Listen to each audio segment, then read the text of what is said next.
Welcome inside Remax Field in Edmonton, Alberta. My name is Andrew Peard, and this afternoon ICU Video presents the Edmonton Prospects and the Melville Millionaires in the third game of this three-game weekend set. A weekend set that has seen the Prospects take the first two games on their way to a four-game win streak. Combined score in those first two games, 18-4 in favor of the Prospects. Last night it was an 8-3 victory with Tanner Roundy providing the offense, 3 hits and 3 RBI. On the hill, Taryn Olton was solid through 7 innings pitched, yielding 3 runs to the Melville Millionaires. For the Prospects, they entered this weekend one game out of the final playoff spot in the West Division. Now, thanks to this 4-game win streak, they find themselves just one game back of the Fort McMurray Giants for second place overall in the division. To further get you set for today's action, we'll throw it up to the men who have the call, Al Coates and John Belmont. Well, thank you very much, Andrew, and a very pleasant Sunday afternoon, everybody. And it is a very pleasant Sunday afternoon. It's a warm day, temperature up in the 70s Fahrenheit, low 20s centigrade. A few clouds overhead, but nothing threatening, not a whole lot of wind as we get ready for this matinee contest today. Taryn Olton picked up the victory last night, and for the first 6 innings, he pretty much had a game of catch with his battery mate Jake Geary. Probably ran out of gas a little bit in the 7th inning. He coughed up 3 runs on 5 hits, John, and he ended the ball game with exactly 100 pitches thrown. 100 pitches and 68 of them for strikes. He had himself a good game again, and he totally commands the game when he's out there. Works the corners real well, works change of speed. You're going to see it here on the highlight package coming up momentarily. He made 3 outstanding fielding plays. All of them to first base, 2 of them on a bunt, 1 of them on a squibber. And I harken back to our old AAA days. There were a lot of our AAA pitchers would not have made one of those fielding plays. He's a good athlete. He sure is. Tremendous athlete. But he comes off the mound square. Again, you're going to see it on the replays. All right, speaking of those replays, let's go to them right now. It was a victory last night for the Prospects, 8-3. Held it around. He's been pinged a little bit, but lots of occupied real estate. The ball is raised out into right field. Dalton Horner is camped under this. Takahashi comes in to score. Moving up to third is Davis Pratt. A run in and runners on the corners. 16 games out of first place. There's a long fly ball straight up the middle. Ball hit about 390 feet to straightaway center field. Marcus Irving there to make the catch. Everybody moves up 90 feet and you got 2 away. Here's the stride home and the delivery and a bouncing ball fair at third base.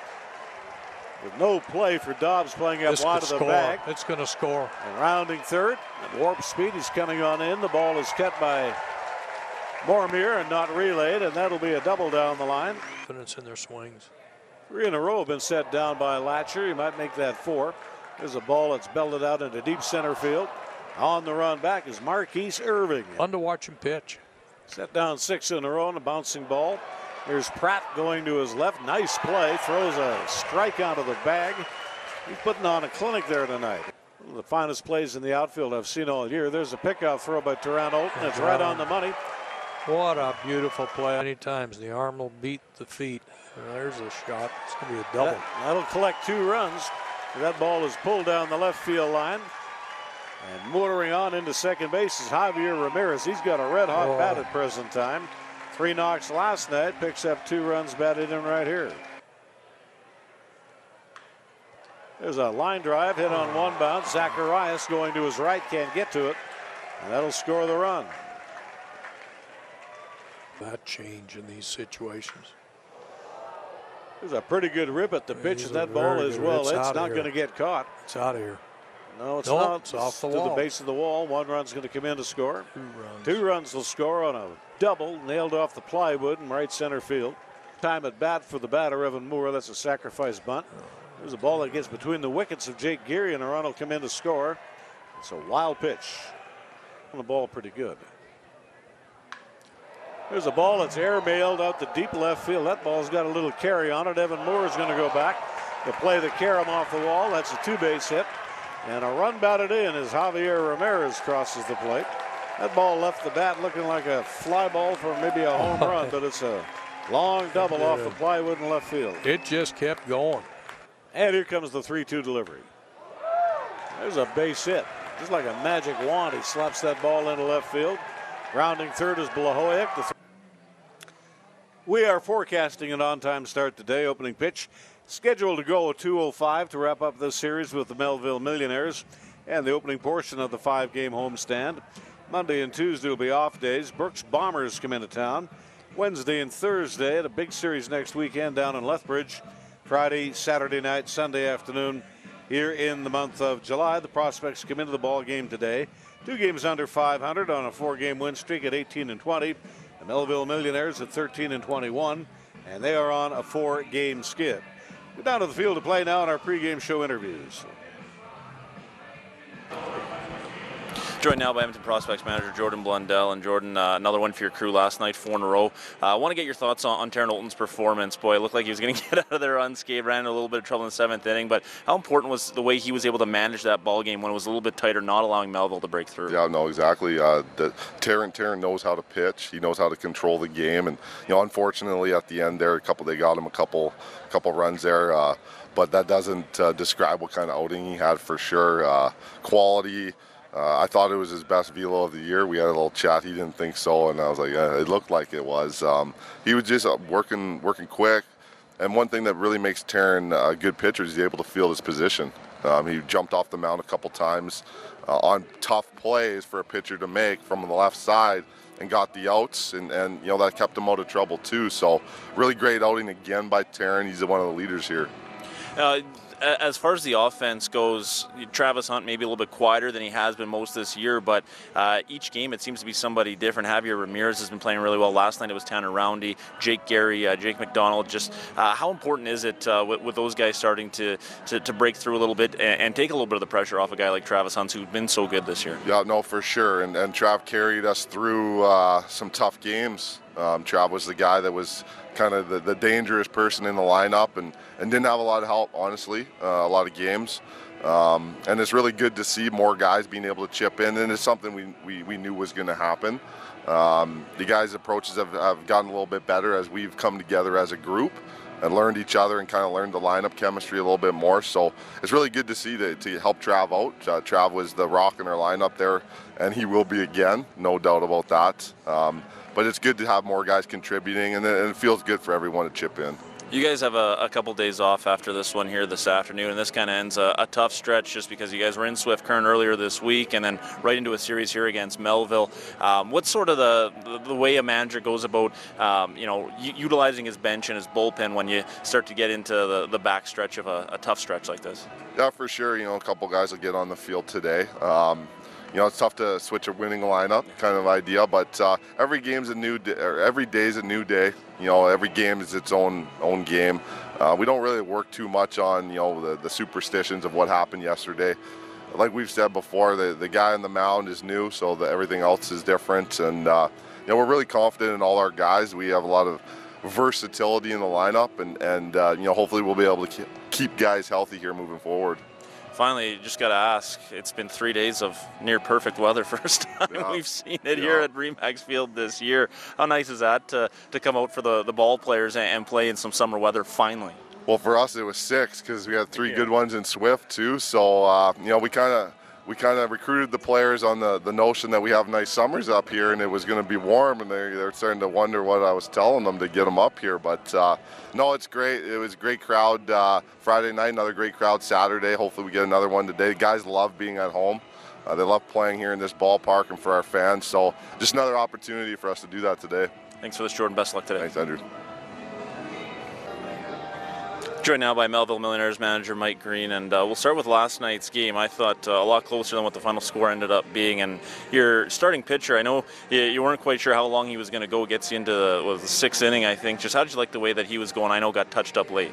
Yeah, no, he batted well, and at 6-3 it was a ball game, and then we had a bad call at first, took the run off the thing, and that was the end of my day. But no, he pitched well. We pitched well, and yeah, it was closer than it ended up being 8-3, but feel pretty good about today. I want to ask you about the conversation with the umpire. Obviously, looking out for the best interest of your team. At the same time, do you kind of use something like that to maybe spark the club a little bit? Well, I mean, you got to stand up for him once in a while. I mean, I didn't think I was going to spark us to a win or anything, but it was so bad that he did a block call, and then he had that call, and he says, "Don't demonstrate." So I felt like demonstrating, and but we've had we've had really poor umpiring in this league. We really have, but both ways. It's usually both ways, but sometimes it's like I can't take it anymore, and frustrated. We have a frustrating couple games. We've lost 4 in a row. We haven't done that all year, I don't think. So a little frustrating, and then it was so bad I said a little too much. It was a quality demonstration, though, from my angle that I had. I want to ask you about a couple of your players. Braden Dobbs, 3 hits last night. He's been swinging the bat really well for you all season, above 300 hitter. Just what's he doing so well at the plate? Lately he's been on fire. I think it just took him a while. He was always a pretty good hitter, but he was stuck at 220, 240 for a while. But he's climbed up fast, yeah. So I didn't know he was above 300. That's great. And Marquise Irvin, the play of the night last night out in center field, just what sort of an athlete is he? What sort of an athlete does that take? I mean, running towards the wall and to leave your feet. I was just talking to him about a half hour ago about, I've had a lot of center fielders. I've coached a lot of baseball, and he's really one of the top ones for going to get balls, and he's really good at coming in on balls. But he went back against the wall, no fear of the warning track, and caught that. That was a great catch. But he comes in really good on balls too, where it looks like it's going to drop, and he catches them all. He's a great center fielder. Yeah. Finally, I want to say it's the end of your road trip. It's not. You guys will get home for a little bit, but you got to play a couple in Regina before you're back to Melville. But at the tail end of this Northern Alberta swing, what do you guys have to do to find success here this afternoon? Well, today the W is the most important thing. I said, forget about if you went 2 for 4 or whatever you went. We need to get a W as a team. Get the first one and the last one on the trip, not make it so bad. And then we get one day on the bus. We'll be on the bus all day Monday, and then we turn around and go play Regina Tuesday, Wednesday. So, and that's a tough team. So, we need to get a W here somewhere. And then we got 2 Yorktons on Thursday, so that's usually a win, but it's not guaranteed. But so we need to play some 500 ball again. Get back to that. Perfect. Thanks for this, Mike. Best of luck today. Thank you. I got to sit down. There you see the umpiring crew for the afternoon's ball game. Calling the balls and strikes, it'll be Brandon Strachey, Jim Crawford at first base, and Corey Davis at third. Gorgeous afternoon here at Remax Field, and it is First Responders Day. The firemen, the police people, the ambulance technicians, and of course the people in the emergency wards. And John, even a bad day at a ballpark is a good day, but these people, those are 12-hour shifts and they're not fun. No, they're not, and the amount of effort they put in training and then the work that they do is absolutely fabulous. It's also CFCW Day at the ballpark, the 50,000-watt blowtorch that has entertained people with country music for better than 50 years now. And when I was a kid growing up, I don't think there was a morning I didn't hear Bev Monroe on the radio. Bev Monroe. You go all the way back to Curly Gerlach. Curly's Corral. Yeah, that's a lot of good memories. 790 on the dial. When I used to listen to them, they're 840 on the dial now. And the CFCW Critter threw out the opening pitch here today. Ceremonial opening pitch. Here's the way the Melville Millionaires line up today. Mike Green is the field manager. He's the gentleman you see to the right. Evan Moore in left field will be the leadoff batter. Braden Dobbs bats second, plays at third base. Ryan Moormeyer at second. Hitting in the 4-hole, Marquise Irvin, he's the center fielder. Jake Green will bat fifth, do the catching. Caden Zacharias is the shortstop. Mike Osga, the DH today. He's got a powerful pull. Jordan Padilla at first base, hits eighth. And Sam Castle will play out in right field today, and he'll bat ninth. And Tracy Warren will be the starting pitcher. He's a right-hander. Prospects line up this way. The lineup is presented by the field manager, Jordan Blundell. Zach Thomas at second base, the leadoff batter. Davis Pratt at third, bats second. Travis Hunt will strap him up in right field this afternoon. And Nolan Walker draws into the cleanup spot. He'll be the DH today, hitting .326. Javier Ramirez will be the sixth hitter in the order today. He's swinging a happy pole, 4 hits in the series. They're all big ones. They're going to have Jake McDonald this afternoon behind the plate.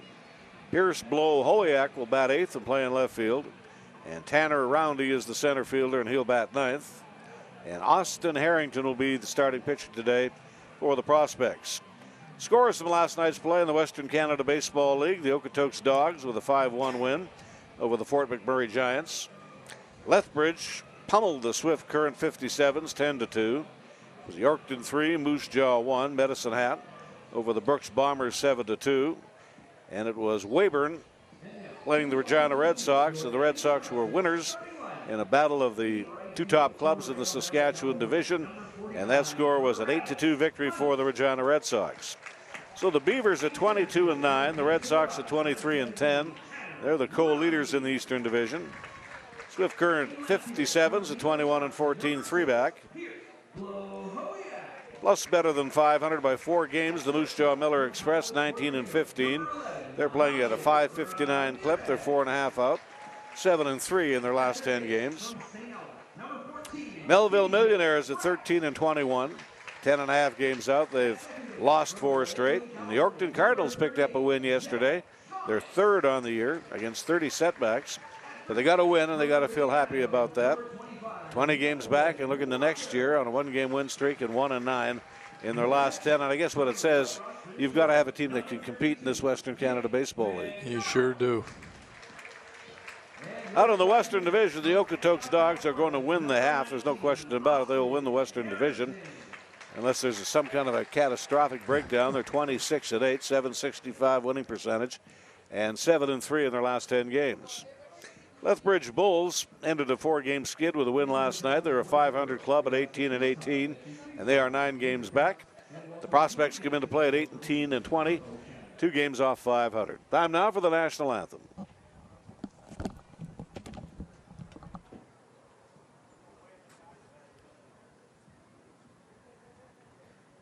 Oh, Canada, our home and native land, true patriot love in all of us command. With glowing hearts we see thee rise, the true north, strong and free. From far and wide, oh Canada, we stand on guard for thee. God keep our land glorious and free. Oh Canada, we stand on guard for thee. Oh Canada, we stand on guard for thee. The Prospects of the Melville Millionaires in a scheduled 9-rounder today at Remax Field. After the game, the Millionaires will load the bus up with the gear and a couple of buckets of the Colonel's Finest and got a nice long bus ride home to Melville. I would imagine through Saskatoon, Regina, then straight east on the Trans-Canada. And that's what they have to look forward to after the game. Prospects with 2 days off, and the Brooks Bombers will be in here on Wednesday and Thursday night. Austin Harrington pitching today. A 6'2", 215-pound right-hander. He's out of Antioch, California. He attends Mayville State University. Harrington will make his 4th start on the year, his 7th appearance.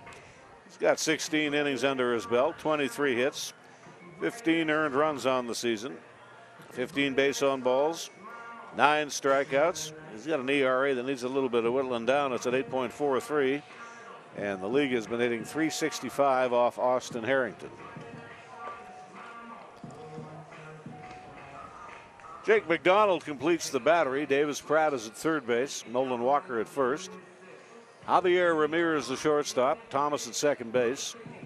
Out on the picket line tonight, Pierce Blahoyak in left field. Tanner Roundy is in center.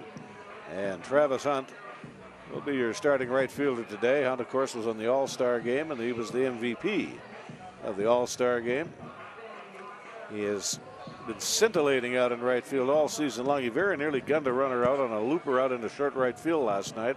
It was a bang-bang play. If he had been successful on that, that would have been his 4th outfield assist on the year. You can go a whole year without getting an assist if you're an outfielder. And he's got a great hose. Tremendous arm. He gets a good jump on the ball. He's always in throwing position.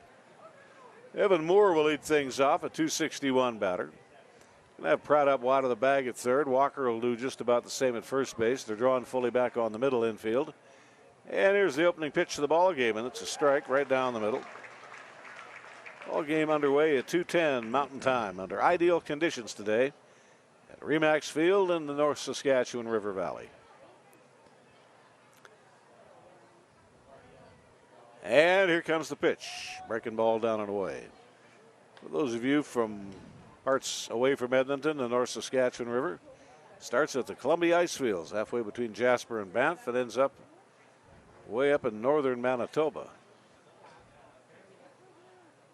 And it is a mighty river. Here's the pitch. Curveball, swing and a miss. Strike two. Now, Austin's curveball works more like a slider. Doesn't get a real drop in it, but it sure breaks well. Here's the long stride home in the pitch. Does him another breaking ball, and he gets the strikeout, one away. Braden Dobbs, the batter, up, a .315 hitter. Look at that pitch. One up and one down here in the matinee contest today. Prospects have won 4 consecutive ball games. They certainly like to extend that into 5. It's going to be a great run here in the last 20-some ball games in the 2019 season in the Western Canada League. And that's what you want. It's going to be a hammer and tong battle between Lethbridge, Medicine Hat, Fort McMurray, and the Prospects. Pitch is upstairs. We go to a 1-ball, 1-strike count. Today it's Okotoks completing their series in Fort McMurray. That's a matinee game. Swift Current at Lethbridge, Moose Jaw at Weyburn.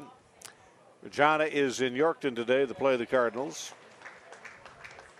Moose Jaw Miller Express in Weyburn today for a contest with the Beavers.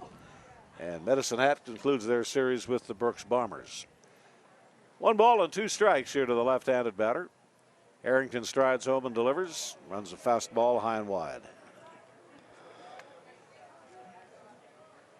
Now Austin will throw a circle change and act like a screwball. A left-handed hitter.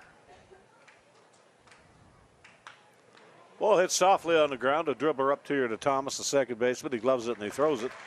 A strikeout and a ground ball out, and there's 2 away. Moormeyer, the second baseman today. .317 batter. See that ball? He tried to pull an outside pitch and just taps it off to the right-hand side. That's when you can get in trouble trying to pull a ball that's outside unless you have that natural power. It's tough to do. You could always say, I suppose, that the pitcher has got the hitter guessing.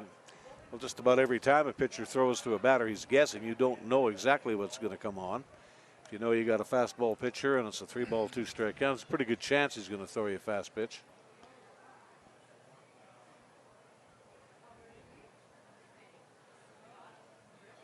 Harrington doesn't work out of a full windup. He comes set and delivers, and the pitch down and in, 2 balls and no strikes. Our umpires today, Brandon Strachey calling the balls and strikes. Jim Crawford at first base. Corey Davis is the umpire working at third. 2 out and the base is empty here in the top of the first inning.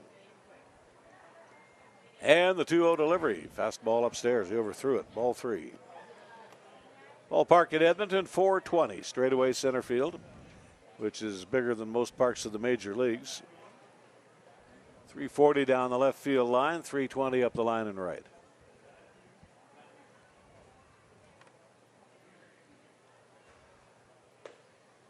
That's ball 4.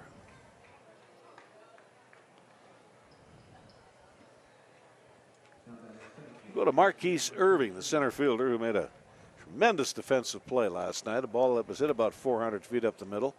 And he was probably about 360 feet when the ball got hit. So he had to outrun a hard hit ball over 40 feet and make the catch, and it was a shoestring catch.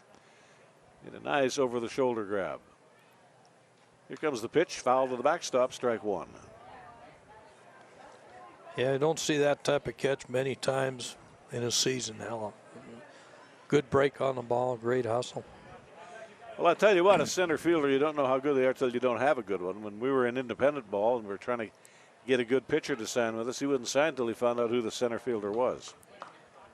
That's just how important they are in a big outfield like you have here in Edmonton. If you're in a bandbox, I suppose it's not such a big deal.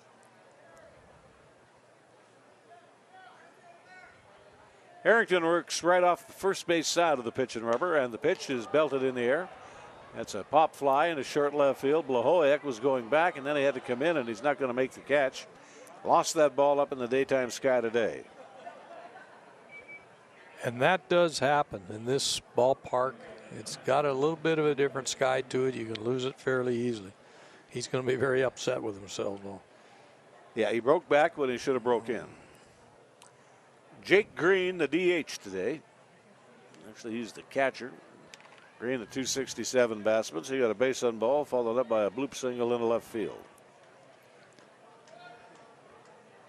Prospects have won 4 consecutive ball games. The Millionaires haven't had a whole lot of hospitality here in their Alberta road trip. They have lost 4 games. And the ball popped up left field.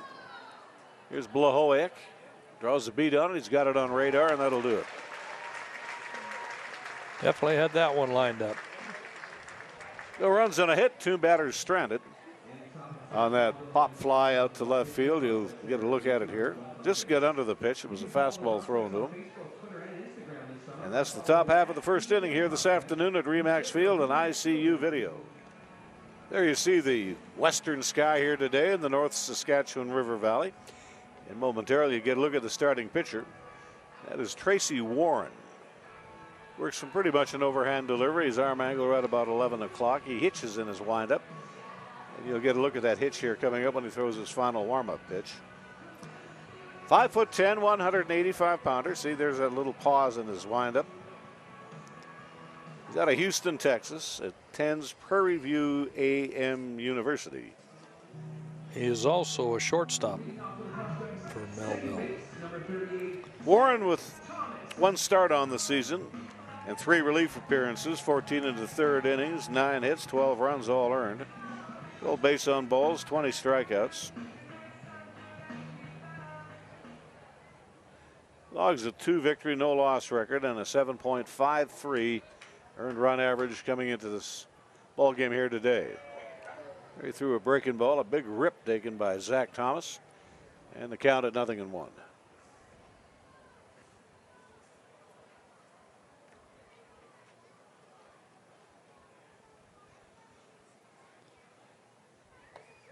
There's another breaking ball. He took a cut at it, strike 2.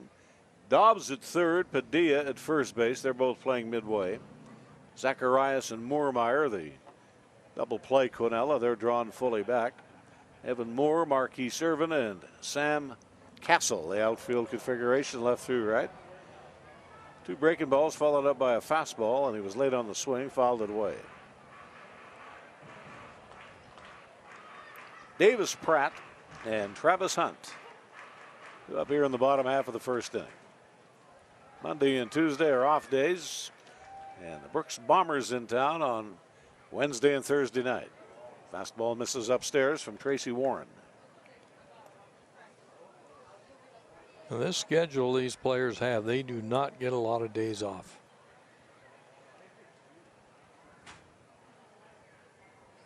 Going to give them an opportunity to work on some things. There's a windup in the 1-2 delivery, and he overthrew his fastball as high as the strike zone. Sunday afternoons usually a late arriving crowd. There'll be probably by the 5th inning another 500 people in the ballpark. 2,163 the attendance in last night's game, in a 2-hour and 31-minute contest. Ball's popped up high in the air into short right field, and coming on in to make the catch is Sam Castle, 1 away.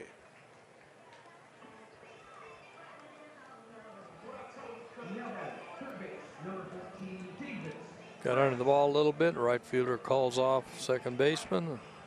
Center fielder makes the play. Well, we're sure sorry to hear that Hall of Fame right-handed pitcher Bob Gibson, in his hometown of Omaha, Nebraska, has been diagnosed with pancreatic cancer. He's going to be starting his treatments here right away, and certainly our thoughts are with that warhorse, and that's the best way I can describe it. He was a warhorse. Boy, he could pitch a lot of innings, and very, very intense pitcher. Excellent fastball. Count on the batter here at strike 2. Attended Creighton University, went back past that university many times en route to Rosenblatt Stadium. Yeah, Creighton has a phenomenal basketball program as well as a pretty good baseball program. Warren ready to go with that hesitation delivery. Breaking pitch, he ran it right into the batter. Davis Pratt, and he swings through it. And he got 2 away here in the inning. Blew it right by him. Number 49, Travis Hunt. Travis Hunt, the batter, a .336 hitter.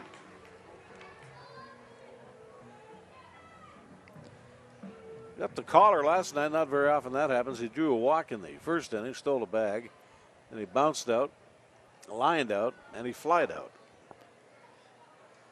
Hitting a solid .336, a .444 on-base percentage.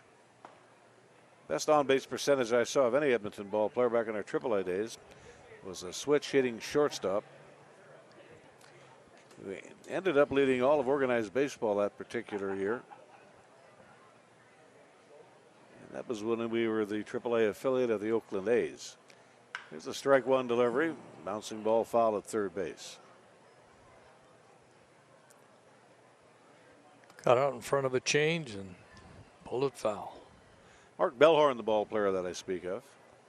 So he's only about 6 points behind Bellhorn for an on-base percentage now. I've always been a big believer in on-base percentage. An old saying, if you want ham, you got to get in the smokehouse. If you want to score a run, you got to get on base. And the 0-2 foul to the backstop. Well, that's exactly right, Al. You know, for these ball clubs, that they just power. The on-base percentage for those players is pretty poor. When you find ball players, and Travis Hunt, he can work a count really well. He's pretty good as far as strikeouts go. Breaking ball on a half swing. They're going to appeal. And the appeal will go the way of the pitcher. That'll be a strikeout swinging. I don't think he went around, but that's immaterial. Well, we'll see it. Have a look at it. Nah, I don't know if he won or not. Does not matter. Zero's over here in the bottom half of the first inning. And it's a scoreless draw. Sunday afternoon baseball on ICU video.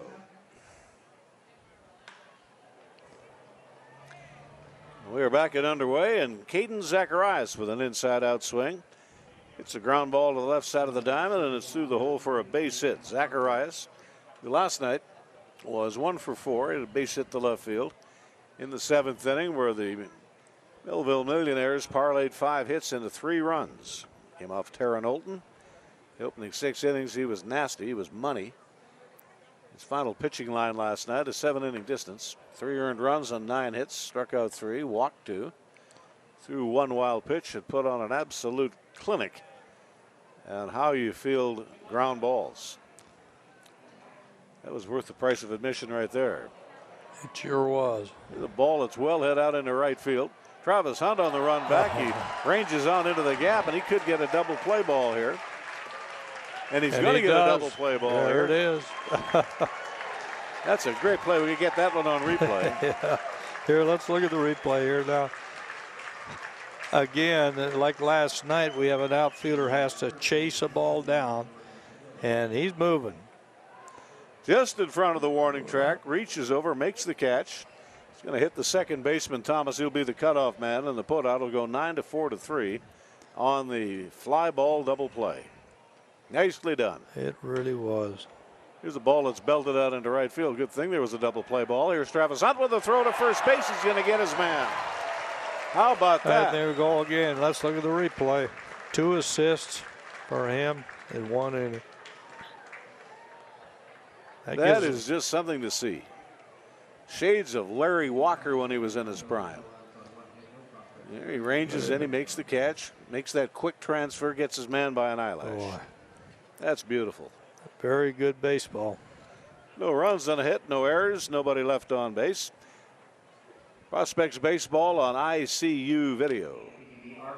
Jordan Padilla, when he was trying to run out that fly ball, injured himself at first base. I assume he's not going to come back into the ball game, so we're going to have some manpower changes for the Melville Millionaires, which is just about the last thing they need. They're kind of down a court on position players as it is. Well, they are, and even with their pitchers are down, so makes it tough.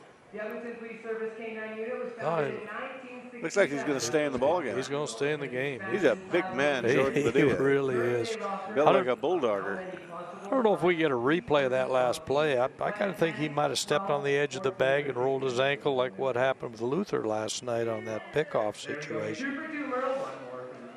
Yeah, just to give you the replay. Here's the replay. Here it comes. First Canadian city to run 2 active 9-1-1 centers. True or false? Ball looped out into short right field. Padilla, who is not going to win any speed races.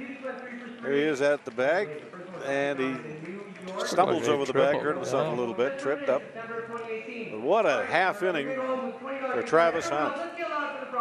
Made a beautiful catch on a deep fly ball into right field, just shy of the warning track. Spun through to the second baseman, Thomas, the cutoff man, for the double play ball, and then Jordan Padilla is erased. So that, I haven't seen the road games, so that's at least, and they don't include that here in the statistics.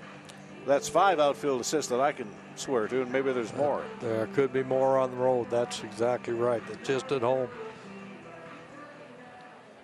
All right, those are some great plays to pick up the pitcher, Harrington. Nolan Walker's going to lead it off here in the bottom of 2. Tracy Warren, and it was wind up in the pitch. He humped up on the fastball, ball 1.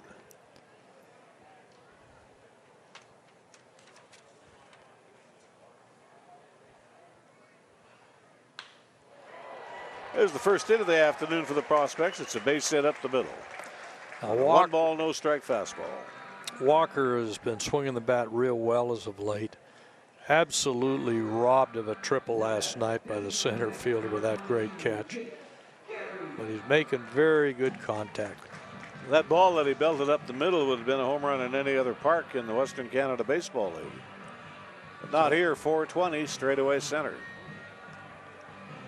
You get the old ballparks, all of which have been discontinued. An example, the ballpark in New York, the old Polo Grounds where the Giants played, 450 feet to straightaway center. Yeah. They still have a light standard from that old Polo Grounds that they've reconfigured. It's in Phoenix Municipal Stadium. Is it really? Today. Yeah. The home for who knows how long of the New York Giants. That's right. And the New York Giants football club played in there for a little bit. Then they moved over to Yankee Stadium. It was the original home of the New York Titans of the American Football League, which later, of course, became the New York Jets. Appears like we're going to have a defensive change here for the Melville Ball Club. Plate umpire Brandon Strachey's got his lineup card out. See if he makes some kind of an indication to us.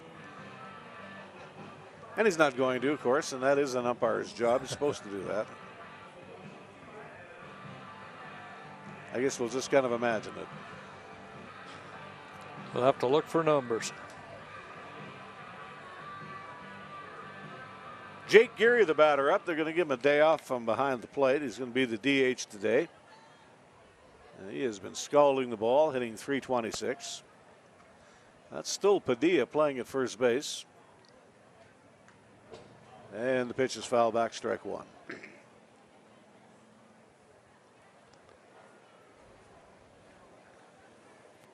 Well, the Blue Jays are wrapping up their series at Yankee Stadium today. They did win their game last night. Had some pretty good pitching out of the relief pen and held the vaunted Yankees to just 1 run. A 2-1 victory for the Jays. Marcus Stroman pitching today. And what could be his second to last start as a Toronto Blue Jay.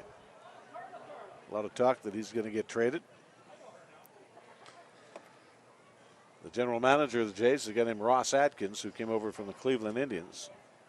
That's when the pressure comes on the GMs. You don't want to get your pocket picked. No, and in actual fact, right now, I'm not sure that any team is going to want to give up what you would have to give up to get Stroman.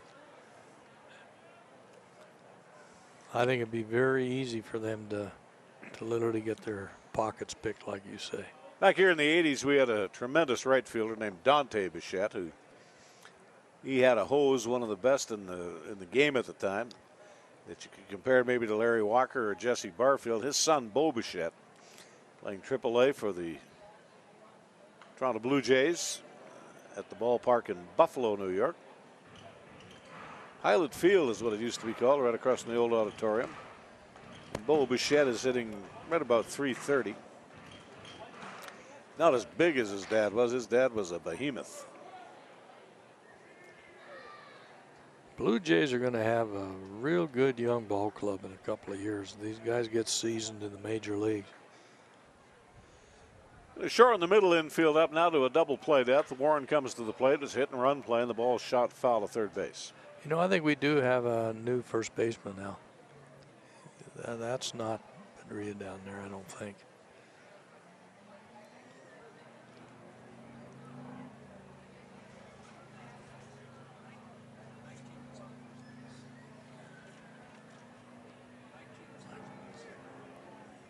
Did you get the number on him? Number 19, Mike Osga. There So they lose the DH, and now the pitcher will have to bat.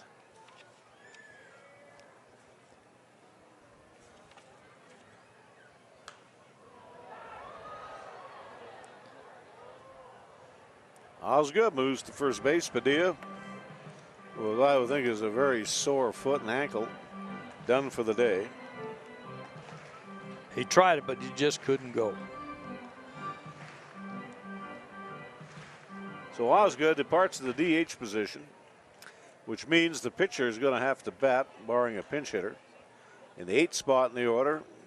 That was occupied by Jordan Padilla. And the 2-strike pitch. There's a breaking ball up in the eyes, a swing and a miss. Strikeout 3 for Tracy Warren. You can DH all you want or you can pinch hit for the designated hitter and you keep the DH, but DH has to abandon that position. You lose the DH for the rest of the game. And Javier Ramirez. 4 hits in the series. He knocked in a pair of runs in the 6th inning with a double. He stroked down the left field foul line last night. Been swinging a good bat as of late. Very confident with his swing. And he's got good power. 1 out and 1 on here in the bottom half of the 2nd inning. Tracy Warren from the windup and the pitch fouled away. Back off to the right-hand side and out of the ballpark.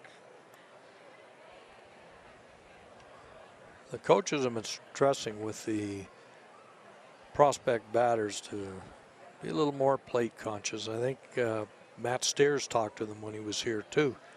And I think he's had an impact on these young men, the way they swing the bat. Yeah, Matt was up here last week, Canadian Baseball Hall of Famer, 256 home runs. He could tag him, I'll tell you that. And he was just shy. He was 1 run batted in shy of 1,000. Bouncing ball to the shortstop, Zacharias. Tries to make a feed to Moormeyer, and he throws that off target. Rounding third, he's going to try to score as Nolan Walker. Here's the throw. It's a good throw, but it's a little high, and a run will come in to score. Here we go. We'll take a look at it on the replay. The ball's hit hard. But just an overthrow. That'll be a throwing error to the shortstop, Zacharias. Nolan Walker comes in to score. No run batted in will be awarded on that play. If he's at third, he gets a run batted in, but not when you're at first. So he raced around 270 feet of base path to come in and score an unearned run. And Javier Ramirez made 3 left turns and pulls into third base. You can't assume a double play, but you can almost assume one. Yeah. Legally you can't. You should have assumed. You got to turn there. 2 on that. Absolutely. Now, the one thing that Nolan Walker showed on said, and he's shown it the last little while, he's showing more speed than he has earlier in the year. Big Jake McDonald will be the batter up. He's doing the catching today. Comes into the ball game hitting .222.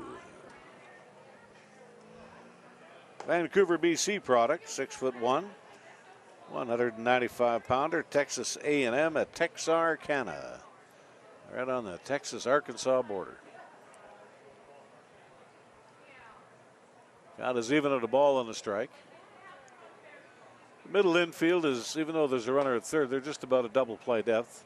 So a sharp ground ball hit right to them. It'll try to choke the runoff at the plate. Dobbs about midway at third. Mike Osga is wide of the bag at first. The outfield is straight away. A lot of these players, when they come to Edmonton in this league, they very likely have never played on an artificial turf before, and it takes a little getting used to. Certainly Very good pitch, swing and a miss. What you want to do during batting practice, if you have BP and you're the visiting team, is try to get balls right out of the cage. Balls hit off a fungo bat aren't going to give you a real true reading on just how quick that ball gets to you. Warren ready, and here comes the pitch. Ball hit in the air to right field. That's going to be deep enough to score the run. Sam Castle makes the catch. The throw is up the road a little bit, and that makes it a 2-0 ball game.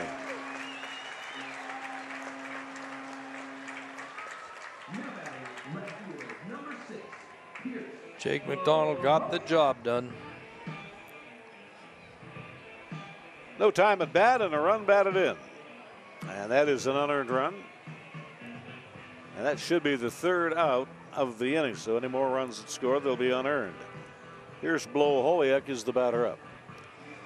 Hoyak hitting .235. And last night had a good night. He was 2 for 4, including a run scoring double.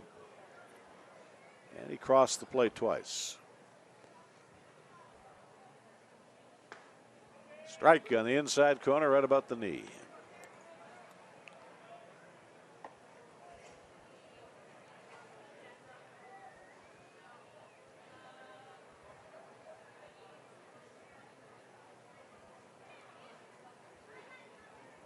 Melville right-hander ready to go. The pitch on the way, and a ball that's hit in the air to left field. And on the run back and not making the catch is Evan Moore. He lost that ball up in the high sky today, and that'll be a 2-out double here for Pierce Blow Hoyak. Hit that one right on the screws. He did, and what we're seeing here is what we talked about earlier, where Pierce Blow Hoyak himself was caught with a high fly ball in this sky. And the left fielder in this just misjudged, came in and got over his head. Stand-up double. The outfielders have an uncanny ability to read the ball off the bat, because unless you have incredible speed, if you make just one movement the wrong way, you generally aren't going to get the ball. So a double with 2 unearned runs in the score, and Tanner Roundy the batter up, a .220 hitter. And he had a good night last night. He was 3 for 4. He did. With 3 runs batted in and a stolen base.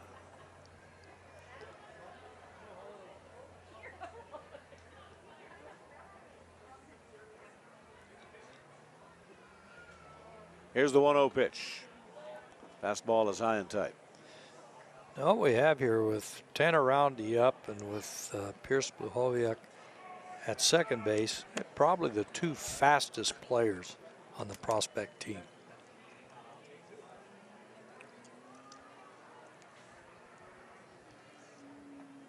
And the pitch is down and away, ball 3.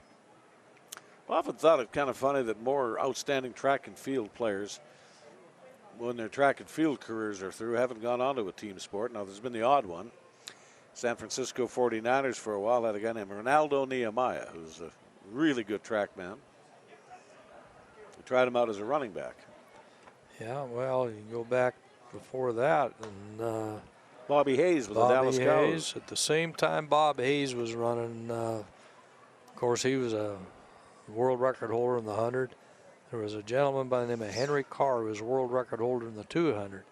They raced each other in both the 100 and the 200. Bob never beat Henry in the 2, and Henry never beat Bob in the 100.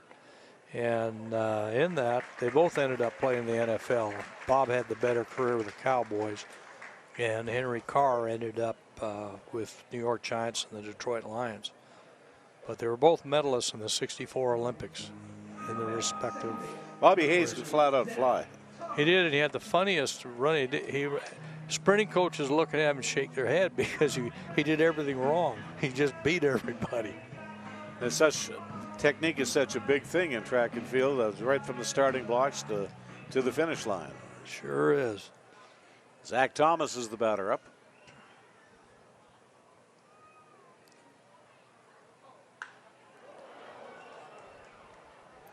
And that's a foul ball. Back in that era of Bobby Hayes, Don Meredith, the quarterback, and they had a short, stocky guy. He later became a professional rodeo cowboy, and he was one of my favorites. Walt Garrison. Yeah, Walt Garrison. About. Boy, he was something else. Very good football player, good steer wrestler. That's what he was. Yeah, he was a bulldogger. He used to do commercials for Skoal Dip as the pitch is fouled to the backstop.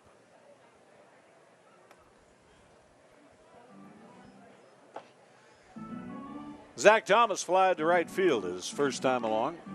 Did not appear in the ball game last night. A 8-3 Prospect victory.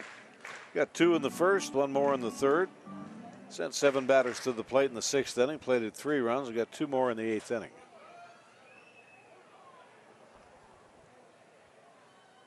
Runners are out on the Pedway with the 0-2 pitch on the way. Threw a breaking ball, a sharp curve, and he missed inside.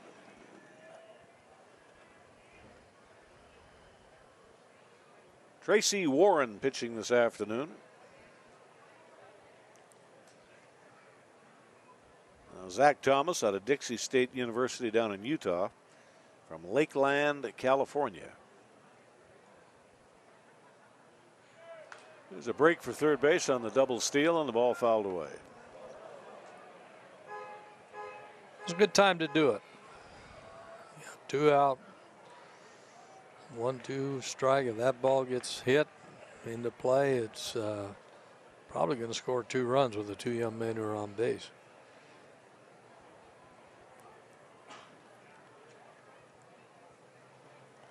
Although he's had very little activity as a prospect, he's hitting the ball well. Zach Thomas coming in today, play today, hitting .333. And here's the pitch. And the ball is hit out into left field, drifting back, and he's got this one on radar as Evan Moore leans across his body to make the catch. Tires the side as the Prospect sends 7 batters to the plate. They score 2 unearned runs. Do it on 2 hits, 1 huge error, and 2 men left on base. Andrew Peard, take it away. Thank you very much, Al. And you guys just talking about Zach Thomas there. As we've seen, first base has been a bit of a landmine the last couple of days in this series. It was Brendan Luther last night for the Prospects leaving that game after he tripped over first base trying to get back to first. And with that, Zach Thomas, who played his first game on Friday night with the Prospects in left field, now playing second base here in place of the injured Brendan Luther. And going back to what you were saying about players getting used to playing on the artificial turf here at Remax Field before the game, with this being Thomas's first game at second base. He had Edgar Harrell out there just hitting ground balls to him with no batting practice for either side today. So doing yeoman's work prior to the game to get used to it. And we saw him make a nice play in, I believe, the top of the first inning. Guys, back up to you. Sam Castle will lead things off here in the 3rd inning. Ball game about the 35-minute mark.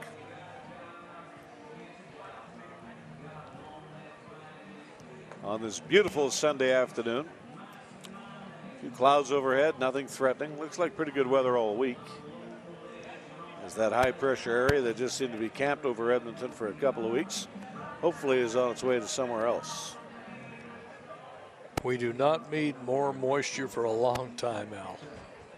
Also up in the inning, it'll be at the top of the order, Evan Moore, the left fielder, Braden Dobbs, the third baseman.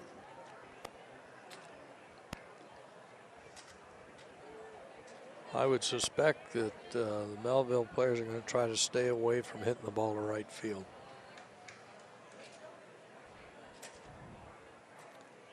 If I'm Harrington, I'm going to try to make him hit the ball to right field. Yeah, exactly right.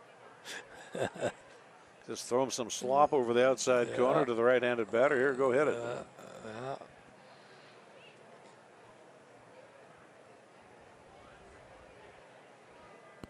Next home action for the club will be on Wednesday night, Wednesday and Thursday, as the Brooks Bombers will make their final appearance of the regular season. Harrington might have tripped up a little bit before he released that ball. That one was way outside of the target. Count of a ball and a strike.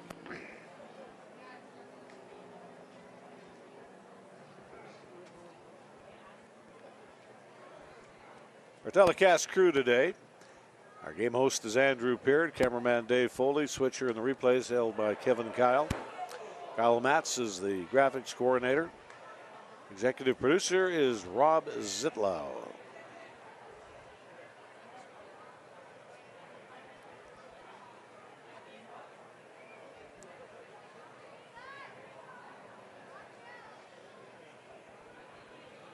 Here's the 1-2 pitch. That's right there on the inside half of the plate for a called third strike. And Harrington gets his second K of the day. That was a really nice pitch. Had some good zip on it, right where he wanted to put it. Let's watch it. And that is a strike all day. Yeah, Jake did not have to move that glove one bit. Evan Moore, the batter. Fully back on the middle infield, midway on the corners, straightaway is the outfield. There he shows the bunt. Takes a breaking ball low and away, ball one. 1 ball, no strike on Evan Moore. 261 hitter here for the Melville club. Braden Dobbs also due up in the inning. Harrington is at the belt, kicks and delivers, throws the fastball, a swing and a miss.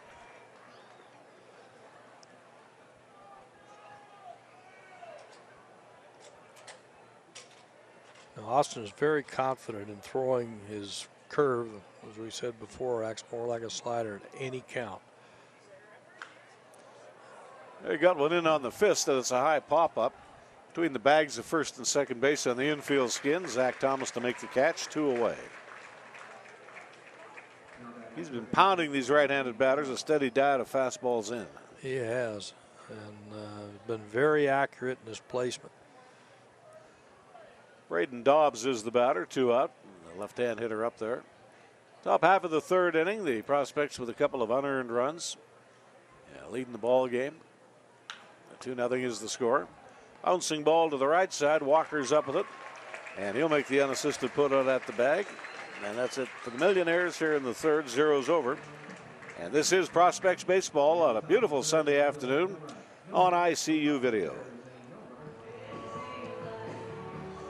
Parking lots are pretty much full here today in the North Saskatchewan River Valley. Our matinee contest is the Western Canada Baseball League presents the hometown Prospects and the visiting Melville Millionaires. Up in the major leagues last night, the Blue Jays 2, the Yankees 1. Baltimore defeated Tampa Bay in game 1 of a twin bill, 2-1. Cubs 10, the Pirates 4. The A's over the White Sox 13-2. Mets defeated the Marlins 4-2 in game 2 of the double bill. Tampa Bay prevailed 12-4. Minnesota over the Indians 6-2. Kansas City defeated Detroit 4-1. The Cardinals doubled up the Arizona Diamondbacks 4-2. The Dodgers, and they were raking it yesterday, an 11-2 victory over the Red Sox at Fenway Park. Milwaukee over the Giants 5-4. Washington defeated the Phillies 4-3. The late ball games: Houston at Texas, Cincinnati at Colorado, Atlanta at San Diego, and the Mariners in Anaheim to play the Angels.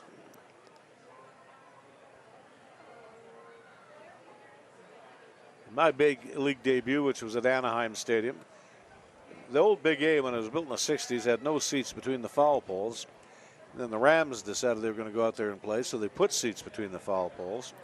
And then when the Rams went to St. Louis, they just took the seats down and made it back to what it was. And it was such a beautiful ballpark. The Big A, as it was called, on State College Boulevard, just down the road from Disneyland. Yeah, it's not far at all from Disneyland.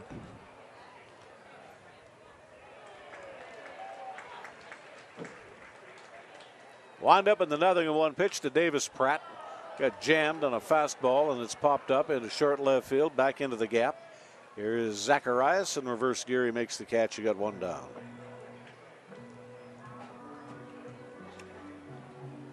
Easy play for Zacharias. And he has that one on radar. One gone.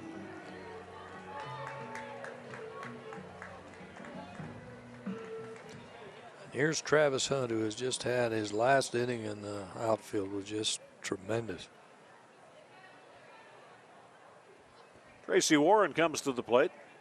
Throws a breaking pitch inside, ball one. Committed to Jiffy Lube today for a Pennzoil fully synthetic oil change. No appointment necessary. It's warranty approved. You get an Air Reward Miles, a $100 travel credit. Details at jiffylube.ca. The ball that's belted out into the right field alley on the run back. He got a good jump on the ball.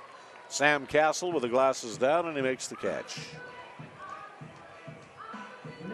He got good wood on this ball, hit it away.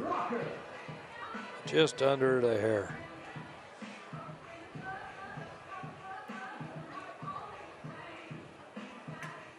Walker with a base hit to center field in the second inning, and he came around to score on a throwing error.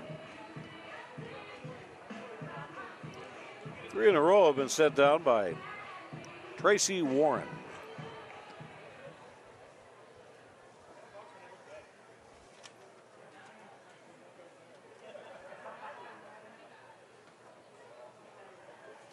Pitch is outside. It's a fastball, 1 ball and no strikes. Warren, 5'10", 185-pounder, Prairie View AM University. Comes from Houston, Texas. There's a ball hit in the air to left field. On towards the gap, and Evan Moore is camped under that, and that'll do it. 3 up, 3 down for the prospects here in the last of 3. Smoke rings across the line totals as the inside out of that ball. And we've got 3 innings, or 2.5 and 3 innings in the books, and a 2-0 prospect lead on ICU video. Tanner Solomon is going to lead things off, replacing Ryan Moormeyer as the second baseman.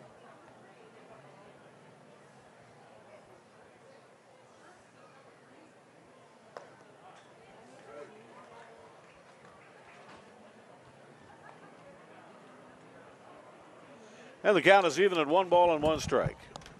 Tanner Solomon batting in the spot previously occupied by Ryan Moormeyer. And the pitch is outside, 1 ball and 1 strike. Bring it around to 2 balls and 1 strike.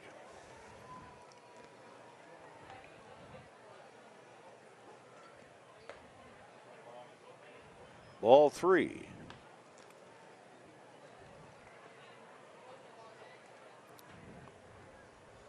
Solomon, a Phoenix ball player, 5'10", 155-pounder. They've got him in the roster in the pitching category as he draws ball 4.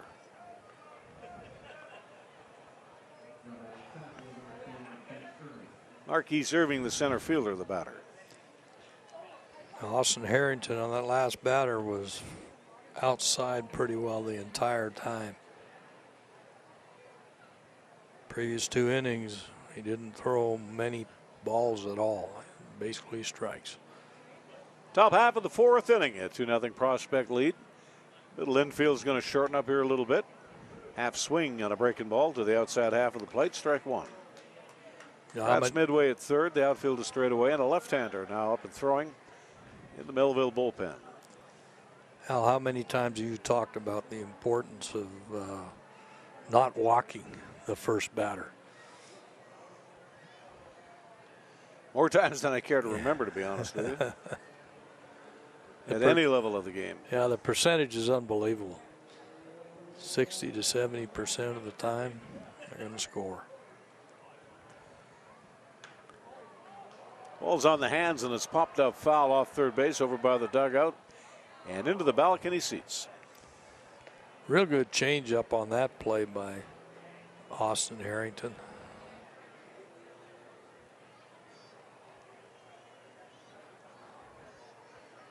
Just a little bit of wind blowing today from the hitter's eye and straightaway center field towards home plate. A little bit of humidity in the air. There's been humidity here for the last few weeks. And an overhand fastball misses low.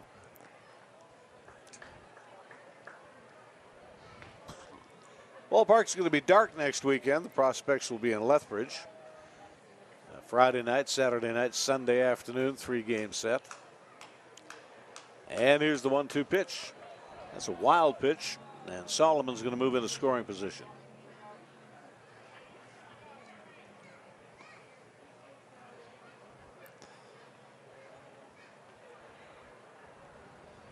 I think McDonald might have got crossed up a little bit on that, too. Almost looked like it.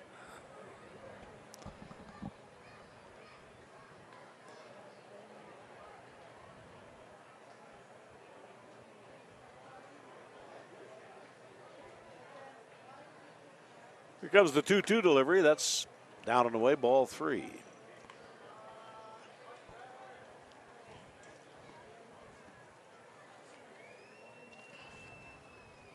Austin Harrington making his 4th start and his 7th appearance on the season. Giving up 23 hits. He's allowed 15 runs on the year, and they're all earned runs. There's the ball hit pretty much on the screws. It's a room service fly ball to center field. Tanner Roundy makes the grab, holds his runner at second base. And the batter will be Jake Green. Harrington with an earned run average at 8.43. And the Western Canada Baseball League has been hitting .365 off Harrington. I think it'd be safe to say he got off to a rough start this season. He did. Get some innings in, that earned run average whittled down a little bit. It's the only way you're going to do it.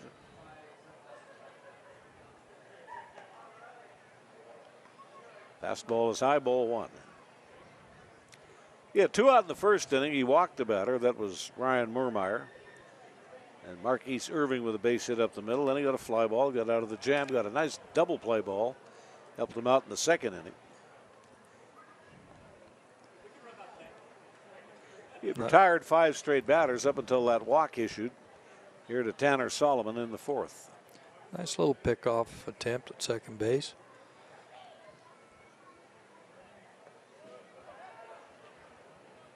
Count is at 2 balls and no strikes in the batter. 1 out and 1 on here in the top half of the 4th inning. Very likely a pitching change when we move to the bottom half of the 4th. The left-hander has completed his warm-up throws in the Melville bullpen.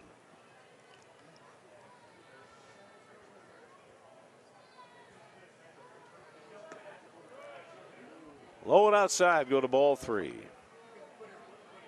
Jake Green, the batter, a .267 hitter. Dallas ball player, Dallas, Texas, out of Wayland Baptist University.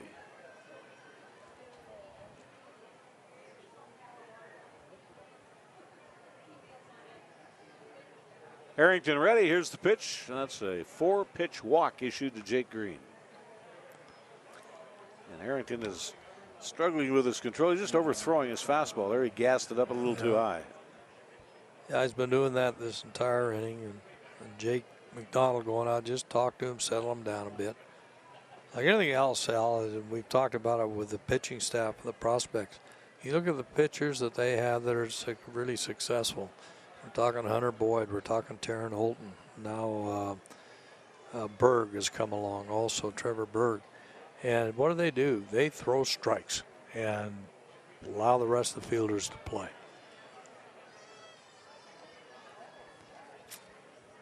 Caden Zacharias, 206 hitter. He's 1 for 1 on the ball game here today. Left-handed batter, as you can see, and he takes a strike in there. Harrington took a little bit off the pitch and he found the strike zone. I'm sure that was the gist of the conversation. It could very well have been. Get a little activity in the Edmonton bullpen now. Strike to the outside block, go to 0-2. The runners aboard. Tanner Solomon at second base, Jake Green at first. The count at 0-2.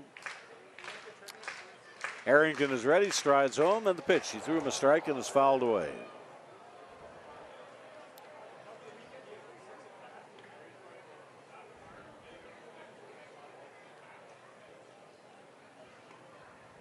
Edmonton now with a right-handed pitcher up and throwing in the bullpen. He's not throwing off the mound yet, just loosening up.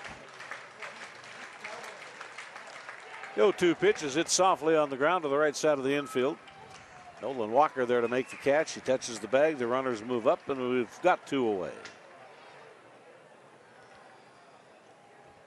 Nice play by Walker. Just played her and touched the bag right there. It was very slowly hit to him. Mike Osgood, the batter. Again, what did Austin do in that? But with that batter, he threw strikes. Osgood out of Red Deer, 5'11", 205-pounder. Attends the University of Calgary.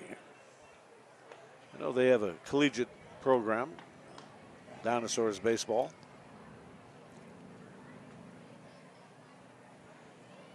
Played out of Foothills Ballpark. Unfortunately, I hear Foothills Ballpark is going to get the wrecking ball. I always hate to see when that happens. Ball's popped up into short center field. Ramirez on the run back, and he makes the catch. Mike Osgood is set down on a strong finish for Harrington after a tough start here in the 4th inning. No runs, no hits, no errors, and 2 batters stranded as you see Ramirez making that catch in the pop-up. 3.5 over and a 2-0 Prospect lead on ICU video. New pitcher in the ball game, the left-hander you see on your screen is Cameron Cooper. So Tracy Warren today, a 3-inning distance, 2 runs, both unearned, 2 hits, 3 strikeouts, 1 base on ball. And Cameron Cooper into pitch. Jacksonville, Florida ball player, 6 feet, 190 pounds, out of Warner University.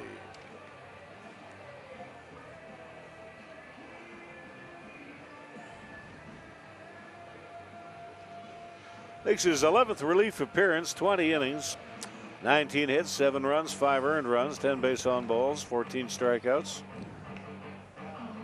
Does not have a record, no wins, no losses. He's got a good ERA at 2.25. In the Western Canada Baseball League, hitting .250 off Cameron Cooper.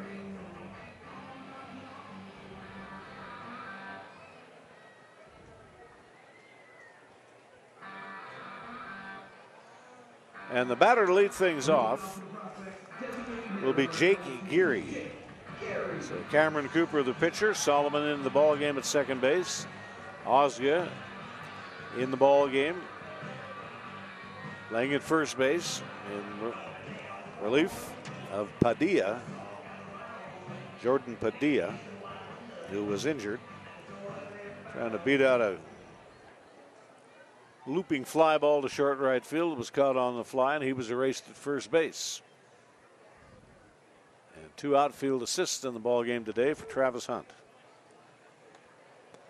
Jake Geary up there, the .326 batter. He struck out his first time through. 0-1 on him.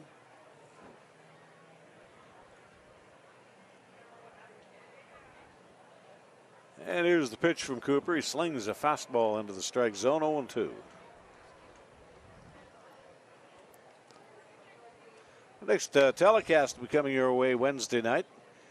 10 minutes to 7 o'clock. The Brooks Bombers, the opposition. Wednesday and Thursday night here at Remax Field.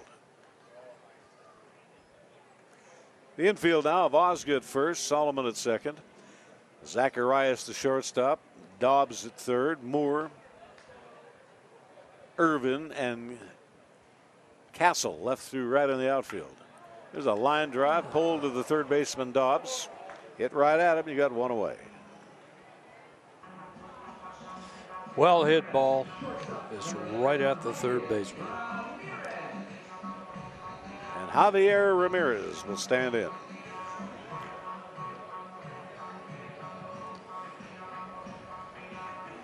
He's brought his batting average up 7 points since this series started. He came in on Friday night hitting .261. He's now batting .268. Barreling in on a .270 batting average. He's got a little bit of power too. 3 home runs on the year. And he takes a called strike. I think one of his problems early after he got that first home run, which was quite a while ago, he just tried to go for home runs. They've had to compact his swing a little bit.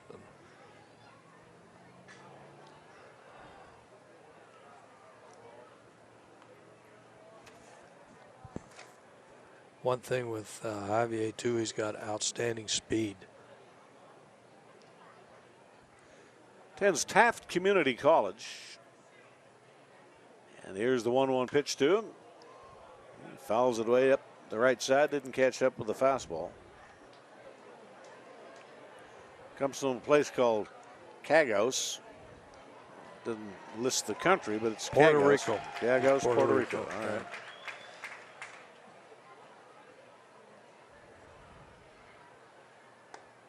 And the pitch high and away. Obviously spent a lot of time in the United States. He's got excellent command of the English language. He sure does, and he's a fine young man. Always trying to improve himself. The ball that's scalded up the right side. Solomon, the second baseman, to his right, can't get to it in time, and that'll be A double here for Javier Ramirez. He went around first. He didn't stop. Found a new gear on his way into second. That's a hustle double. Let's look at the replay. And again, we talked about his speed, and he really shows it here. Now, one thing that the prospect coaches been working with these fellas, if they think that ball's up, they're telling them go.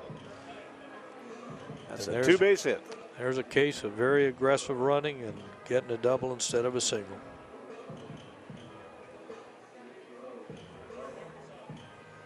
That's the second biggest 90 feet in baseball, going from first to second base where a base hit can score you. The biggest 90 feet is obviously from third to home plate. And the toughest most times. Ramirez is going to have both feet out on the carpet, and the pitch is a breaking ball down and away, ball one.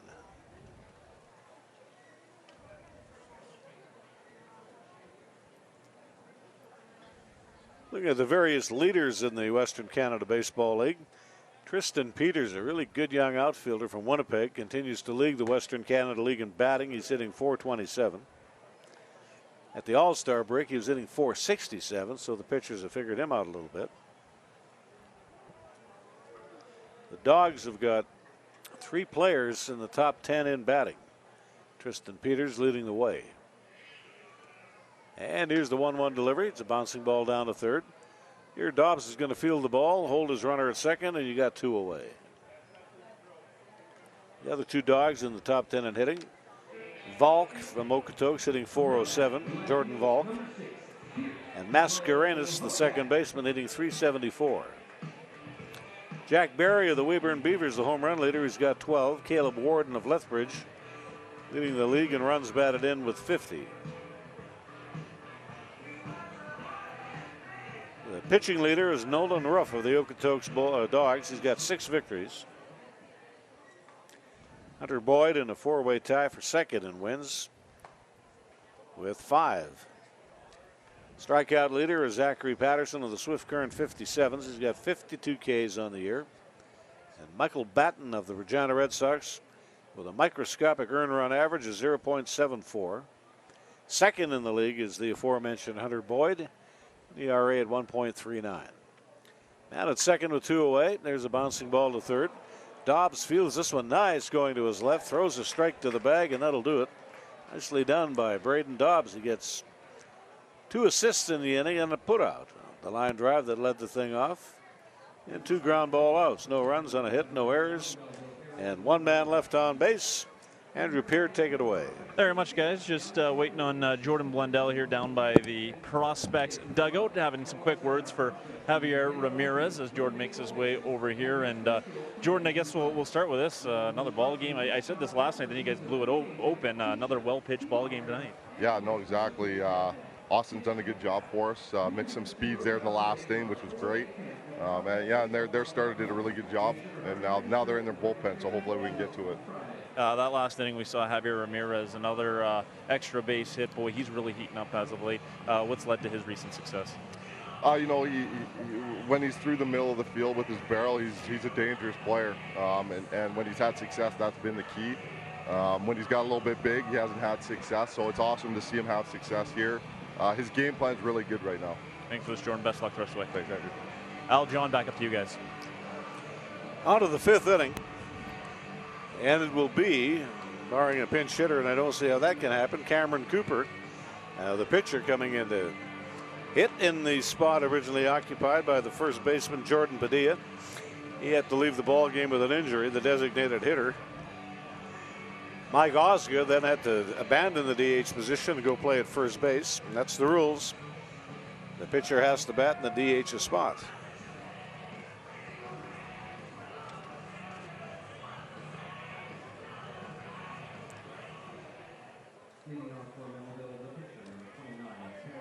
So Cameron Cooper, we'll see what he does with a pull.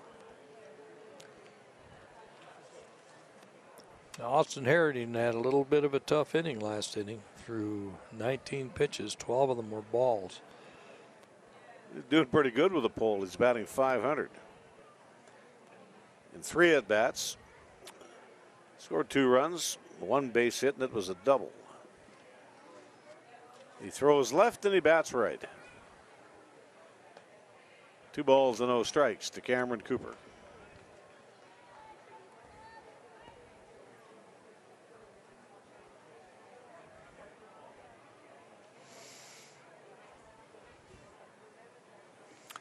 Big kick out of the set position from Austin Harrington. He throws the pitch low, ball 3. And that's going to get somebody up and throwing in the Edmonton relief pen. Here tonight, in the first inning, he got a leadoff batter on a strikeout. Surrendered a base hit to Caden Zacharias, the leadoff batter. In the second, he got a strikeout on the leadoff batter in the third. Walked the batter, the leadoff hitter in the fourth. So he's 2 for 4 tonight on the leadoff batters.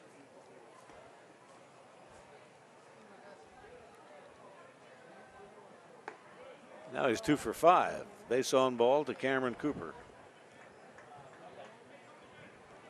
Sam Castle, the right fielder, be the hitter. Up there again. He's just overthrowing the pitch. There were 4 straight fastballs, all high of the strike zone. Got to take a little bit off the ball, and I think he's on a short leash here now. I think Jordan Blundell, he's going to get his reliever going pretty steady, and when he's ready, he'll bring him in. That'll draw Pratt wide of the bag. It'll draw him in at third base. Double play depth in the middle infield.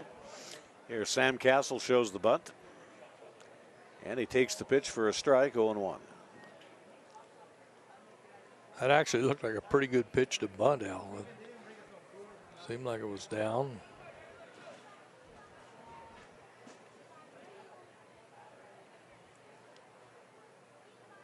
And here comes the 0-1 delivery.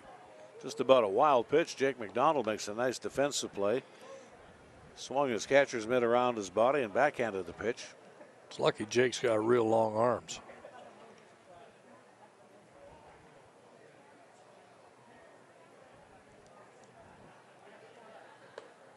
Fastball is upstairs, ball 2. Top half of the 5th inning.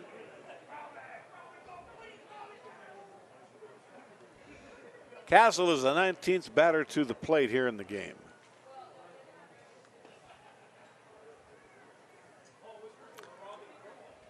Ball game at the 1 hour and 24 minute mark. There's a bouncing ball hit to first base. Fielded by Walker on to Ramirez at second. They get the lead runner erased, and you got 2 away. Good play by the first baseman, Nolan Walker. Being the first baseman that throws right, catches left, he has to make that half turn before he can make the throw. If you're a left-handed first baseman, it's very simple. You just pick the ball up and sling it on to second base. Jordan Blondell is out to argue the point. He thinks that's a ground ball double play. Maybe we can get a look at that on a replay.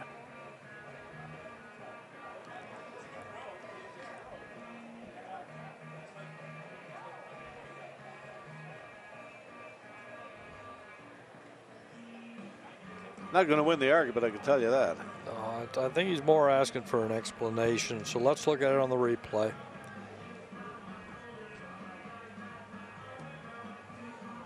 All right, Walker with a spin, the feed on to Ramirez. Looked to me like he might have beat it out. I think he did, and I'm not sure they were on the bag on the throw.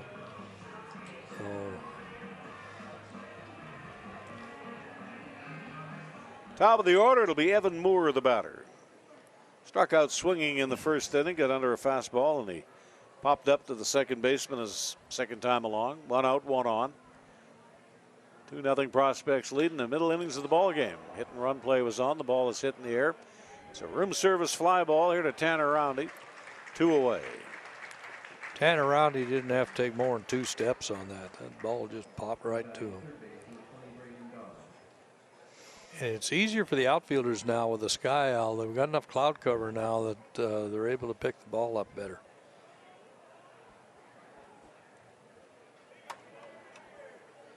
Braden Dobbs is the batter. Ground ball to third. It was cued down to third base. Lots of spin on that ball. Pratt's up with it. Plays it across the diamond. Nicely done here by Harrington in the 5th inning. For a leadoff walk. He surrenders nothing. Gives Prospects a 2-0 lead as we move to the bottom half of the 5th. No runs, no hits, no errors. 1 man stranded. 4.5 innings through. Sunday afternoon baseball on ICU video. Tanner Roundy, the leadoff batter, as we Move here to the bottom half of the 5th inning. Roundy drew a base on ball as opening time along. Zach Thomas and Davis Pratt. Late bound here for the Prospects. We'll be looking forward to a couple of off days, Monday and Tuesday. They'll probably have tomorrow completely off. And we'll probably have some type of a workout on Tuesday, probably some batting practice. Work on some things as the fastball fouled away. Strike one to the batter. Here from Cameron Cooper. Let's come on in relief of Tracy Warren, who pitched the opening 3. He gave up 2 runs. He shouldn't have given up any. They were both unearned runs. 2 hits, 3 strikeouts, and 1 base on ball. Errors were costly for the Millionaires last night, and they haven't helped the cause any here today. I think we're probably in the neighborhood of around 2,000 strong here at the park. 2,100 here last night, 2,500 here on Friday night. There's an off-speed pitch. He got way out in front of it, did Roundy. Strike 2. He did, and actually a very nice pitch.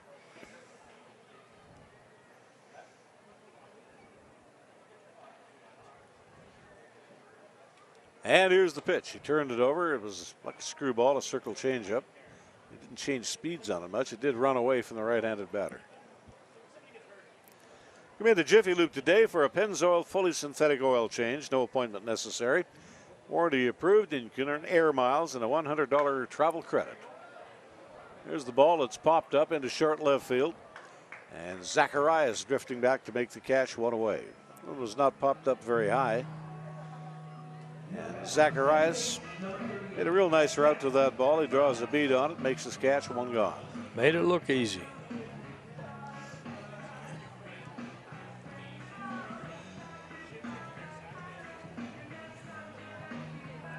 Full slate of games in the big leagues today. Toronto concludes their series at Yankee Stadium. Baltimore and Tampa Bay, the Cubs and the Pirates. The A's and the Chicago White Sox, the Mets, the Marlins, Minnesota and Cleveland, Kansas City and Detroit. Cardinals and the Arizona Diamondbacks at the Bank One Ballpark. Just over by the airport off McKellips down there in Phoenix. There's a comebacker. Fielded at the mound by Cameron Cooper, underhands to the bag, and there's 2 away. Dodgers and Boston, Milwaukee and the Giants, Washington and Philadelphia. The Astros are at the ballpark at Arlington today, Cincinnati at Colorado. Atlanta's in San Diego, and the Mariners will play the Angels today at Anaheim Stadium. Edison Field, I guess they call it now. Forever, the Angels owned by Gene Autry. In fact, when he went to the baseball winter meetings in 1960, he was just trying to negotiate a baseball broadcasting contract for his broadcasting empire, and he did have an empire. KMPC Beverly Hills and King Radio and TV in Seattle. And not only did he come away with the broadcast rights, he came away with a team. The Los Angeles Angels, as they were called. Bill Rigney was the original manager. And the pitch is down and in. Gene Autry was, a lot of people would remember him as a singer, country singer, and movie star. But he was a tremendous businessman. That he was. And he did have all over Southern California, radio stations everywhere, didn't he? Melody Ranch. He had at one time the biggest selling record of all time, single selling record, Rudolph the Red-Nosed Reindeer. Came to Edmonton in '83 when the Angels played a exhibition game here. Really nice man, too. Always wore those nice cowboy clothes. Yeah. Loved his Angels, too. Travis Hunt.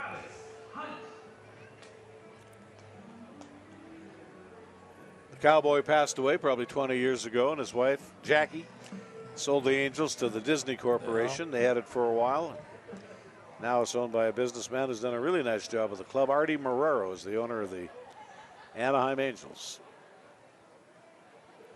Travis Hunt is the batter up. And the pitch, breaking ball strike, 0-1. So they've coincided with the Dodgers in that market forever. I'm not sure how far a drive Anaheim Stadium is from Dodger Stadium. It all depends on the traffic. Yeah, it's quite a distance. And the one thing about it is that Orange County where they reside, there's a lot of people there. Strike in the outside corner from the Texas left-hander. 0-2. I think they have a pitching change. We go to the 6th inning. Prospects have a right-hander up and throwing. The Angels have won 1 World Series. In fact, last week you and I were chatting with a player that was on that club as the championship ring, Lou Pote. Yeah. Runner goes. Here comes the throw on to second base. The slide, the tag is in there with a steal is Davis Pratt. Just a good release by Jake Green and a good throw to make it close. It was very good because Davis got a real good jump on the ball.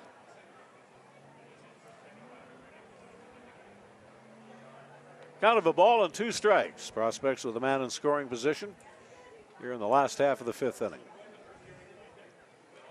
Gene Autry was a telegraph operator in Tioga, Texas, and he had an accidental meeting with Will Rogers, and that's what got the whole thing going. The ball that's belted into left field. That'll be a run-scoring single.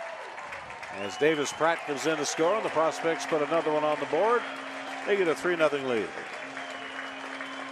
Shows the importance of that stolen base out. Got him the second base hit, scored the run. Nolan Walker, the batter.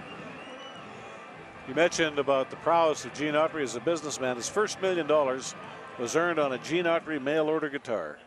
Isn't that something? Yeah.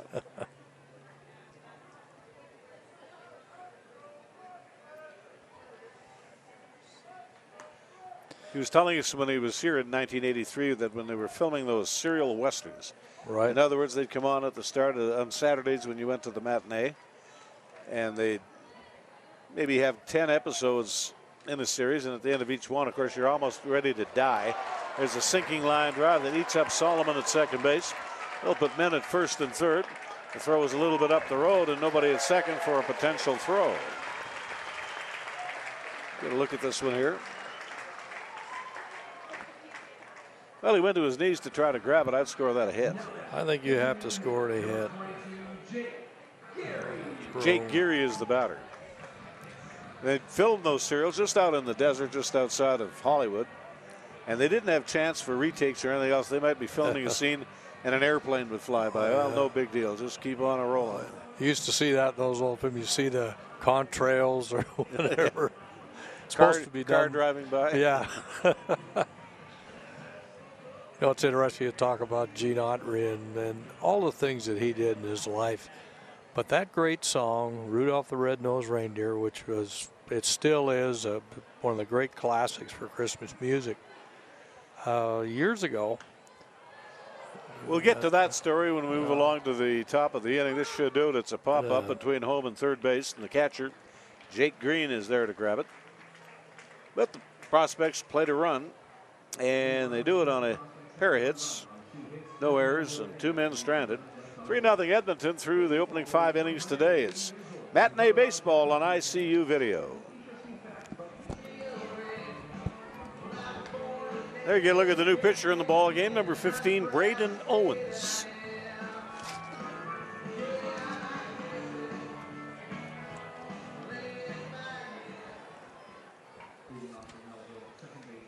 Portland, Texas ball player, actually Pearland, Texas. 6'1", 160-pounder out of Louisiana State University. Tanner Solomon, the second baseman, will lead the way. Is he one of the boys out of LSU at Shreveport? Could very well be. It's Louisiana State University. Makes his 10th relief appearance. 13 innings of pitching. 13 hits, 8 runs, 6 earned, 6 base on balls, 17 strikeouts. 0-2 record with a 4.15 earned run average. And the Western Canada Baseball League hitting .287 off Braden Owens. Kicks and delivers. Throws a wicked slider that misses low. It's 1 ball and 2 strikes. So Austin Harrington today With 5 innings of no hit or no run baseball through a gem. There's a high hopper to the left side. Pratt sees the ball go off his glove, and that's going to be an error.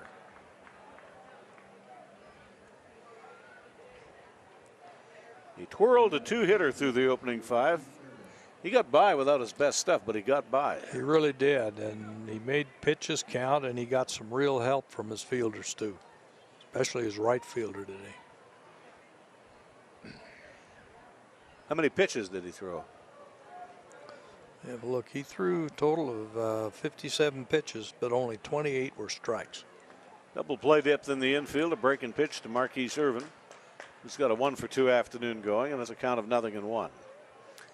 Elner Solomon is aboard on the fielding error at third base by Davis Pratt.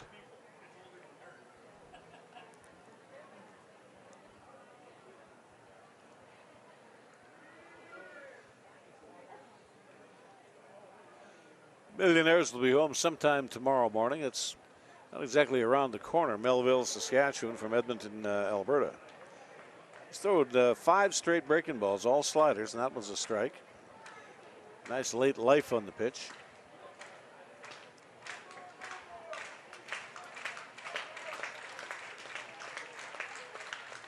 And there's a ball shot back up the middle. No play for Thomas, the second baseman, coming over to his right. Just like that, you got first and second base with nobody out, and Jake Green, the batter. There you go, and that's what an error can do for you, because that was a hard hit ball. Good single. You got the tying run at the plate now, and nobody out.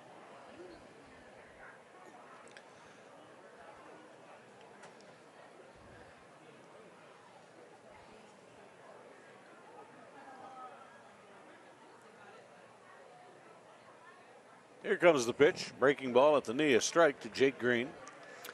0-for-1 this afternoon. He drew a base on ball in the 4th inning. And the tying run is at the plate.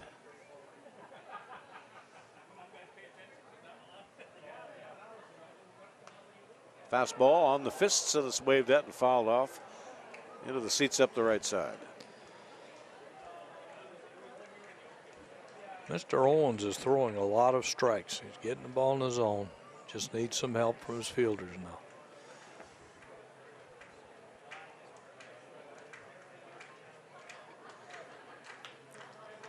Ground ball is fouled at third base. Tanner Solomon got aboard on the fielding error. Marquise Irving stroked the ball nicely up the middle for a single. Now Owens is throwing 9 pitches, 8 of them for strikes.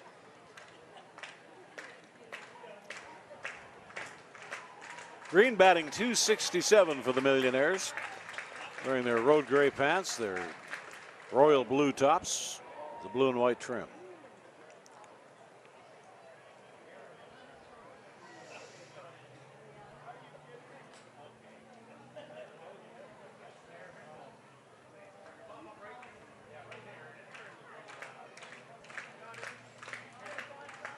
Check swing on the breaking ball, appealed up the line to first base. The umpire, Jim Crawford, correctly indicates there was no swing.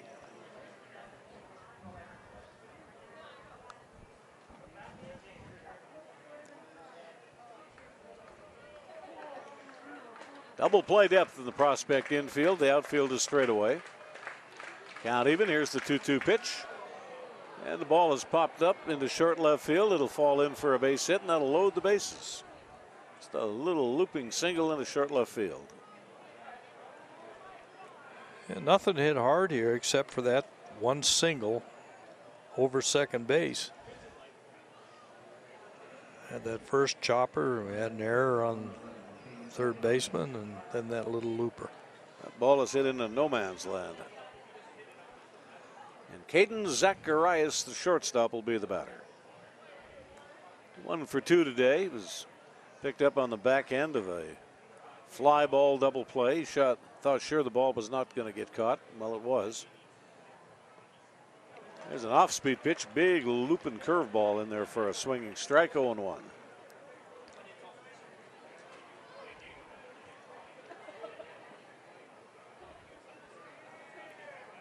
I don't think Owens has thrown one pitch straight. No, All been it's breaking balls. It's all breaking ball. There's another one. Oh, that just missed the corner.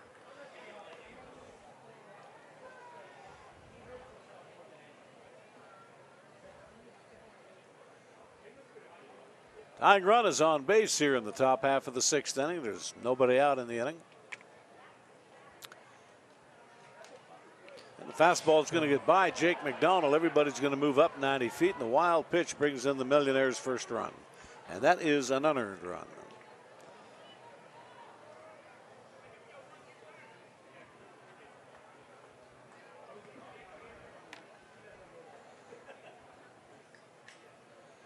All the ways the run can commit a score, that's probably the one that's going to bristle the hair on the nape of your neck.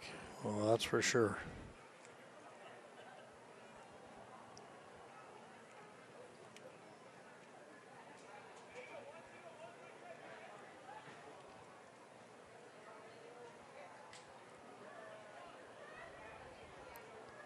Ball game at the 1 hour and 35-minute mark here in the 6th inning. And the pitch is right down the pump. That's a breaking ball. Even the count up at 2-2.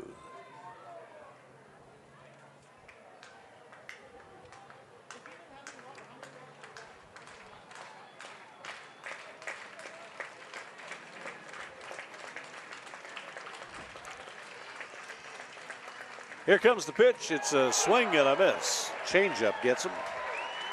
One away. Looked like a straight change off his fastball. Probably a palm ball. One away. Had a little dip on it at the end there, didn't it? Yeah. And Mike Osga's the batter.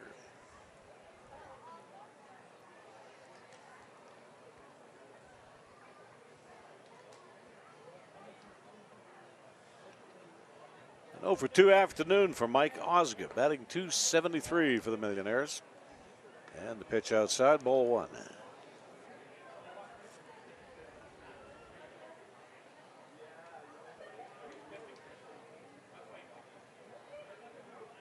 Owens at the belt, strides home. The pitch is a backdoor curveball that I guess must have been low. It did catch the outside corner. It looked like a pretty good pitch.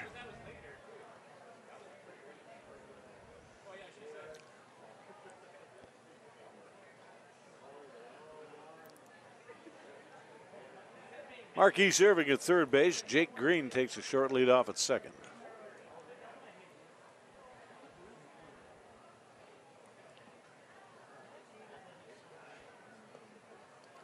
Razor sharp breaking ball in there at the knee. One thing we've seen from Brandon Owens is different from most of the prospect pitchers. He works very methodically, very slow. And the 2-1 delivery. There's a big rip from the heels on the pitch, and the bottom fell right out of it. 2-2.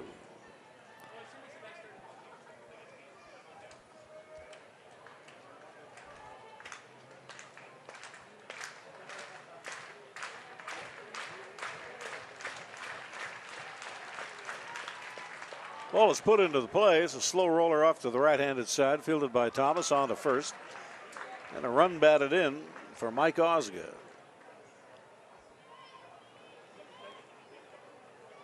This is where he wanted to put that ball. If you're going to hit it on the ground, you'll score the run. Makes it a 1-run ball game. And Cameron Cooper, the pitcher. Cameron Cooper, his first time along, drew a base on ball. Takes a rip at the pitch and he pops it up. Short left field. Ramirez drifting back, camped under this, and he puts it away. 2 runs come in to score. 1 is earned, 1 is unearned. Done on the strength of 2 hits. There was 1 error. 1 man left on base as we head to the back half of the 6th inning. A 1-run lead for the Prospects, and ICU video. 2,102 in the ballpark this afternoon. That'll mean over the 3-game weekend series, the Prospects have drawn just under 7,000 admissions. Pretty good crowds, and for the first time of the season, we've had real good weather. They're sure enjoying themselves again today in the sun. Maybe we can get a panoramic view of the seating area up the first base side. You see the luxury boxes down on field level, at least the ones that we can see are pretty much occupied. as are the balcony seats. There you see it. Nice looking sea of humanity here today. Good ball game, a 1-run game, a 3-2 Prospects lead. It's interesting, Al, it's the first time I've seen umbrellas out here for sun instead of rain. I think those are called parasols. I guess, yeah, that's right. Never owned one. Javier Ramirez has collected 6 hits, or 5 hits in the series. Got aboard on an error in the second inning. Stroked the double out to right field his last time up. The middle infield is fully back, and they are really fanned apart. Midway on the corners. There's a ball that's hit fair past third and down the line. Ramirez, that bat of his right now is a magic wand. He's at second. And here he is, warp speed on his way into third, and he's got himself a triple to left field. Nicely done by Javier Ramirez, and he is the hottest batter in the Prospect lineup. He sure is.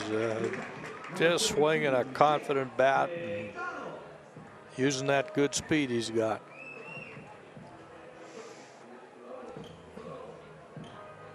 Lead off triple for Ramirez here in the last half of the 6th. Jake McDonald with a lot of options to try to score him. The infield playing up. And the pitch to McDonald, he fouls it away, strike 1.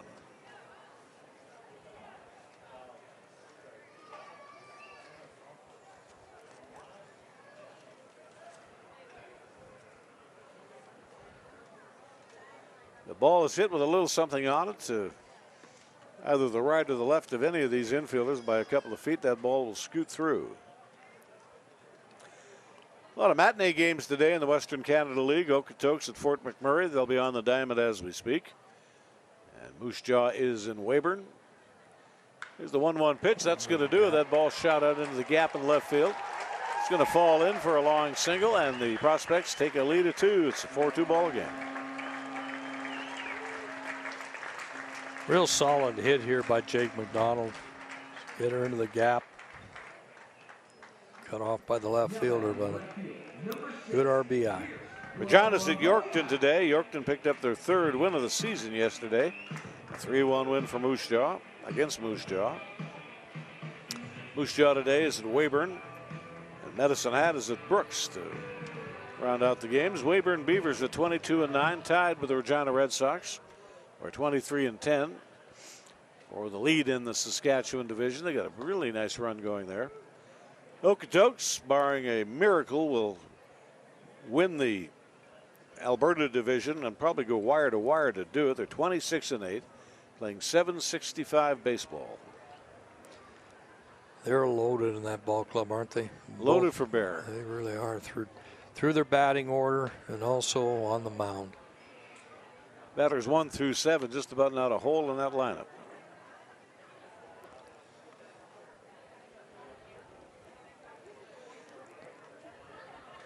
Misery loves company, but so does success. When you've got hitters like that, 1 through 7, everybody's going to get a good pitch to hit. The ball foul down the right side on towards the barbecue area here at Remax Field.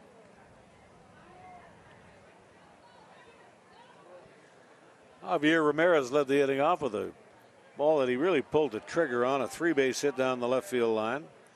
Jake McDonald came up, looked for a pitch he could handle, and he stroked the base hit into left field. Zacharias and Solomon going to shorten up at a double play depth in the middle infield. Dobbs midway at third base. Ground ball, fair at third base. Dobbs to his right, can't get to it. On his way towards third is Jake McDonald. They're going to wave him on in as the left fielder Evan Moore has problems with the ball. That's going to be a 3-base hit here for Pierce Blow-Hoyak, and the Prospects get those 2 runs back on 3 balls, all hit the left field, all of them pulled by right-handed batters. Not often you'll see 2 hits right down the line like that, and both of them ended up as triples instead of doubles. They got down right in that line and scooted in on that foul corner. It's tough to get to. And the Prospects, a happy crew, as They congratulate Jake McDonald as he crosses the plate. Here's Blahovic at third. Infield again is in. Travis Roundy is the batter. And the pitch is a ball. It's low and away, ball one. A 2-run second, a 1-run fifth, and 2 more here in the books in the last half of the 6th inning. Ball is looped out into short right field. Catch is made in right by Sam Cassell, and the throw is right on the money. The runner will hold one away. Not quite deep enough to bring the run in. What you're supposed to do in that situation, you learn that in Little League, is you go down the line on a bleeder, you tag up on a deep fly ball. Yeah, exactly right. And like you say, that was just a little too short to jump. And Blahoviak's got great speed, but that was a good throw. It was right there on the money. Good throw, and it would have got him. Breaking pitch here from the left-hander, Cameron Cooper. It's a called strike, 0-1. At the top of the order, and Zach Thomas on an 0-for-3 afternoon, the batter.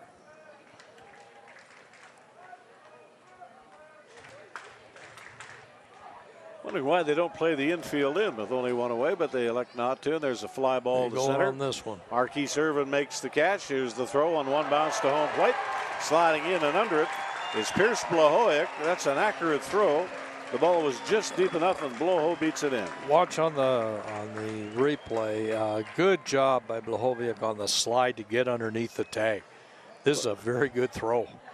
Plus, he was playing off the bag, so he had to go back to third base and then get his momentum and come in to score. So he actually ran about 96 feet to score. They don't need this. Not another injury with Melville.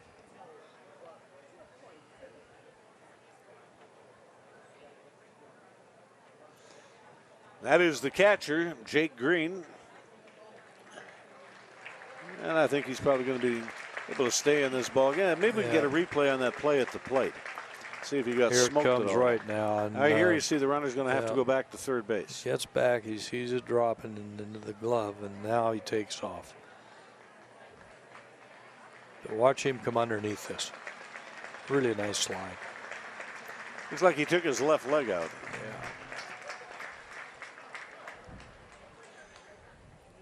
And when you're the catcher, what you want to do is you want to give the runner the back point of home plate. You got to give him something, or you're going to get clobbered. Yeah, you have to.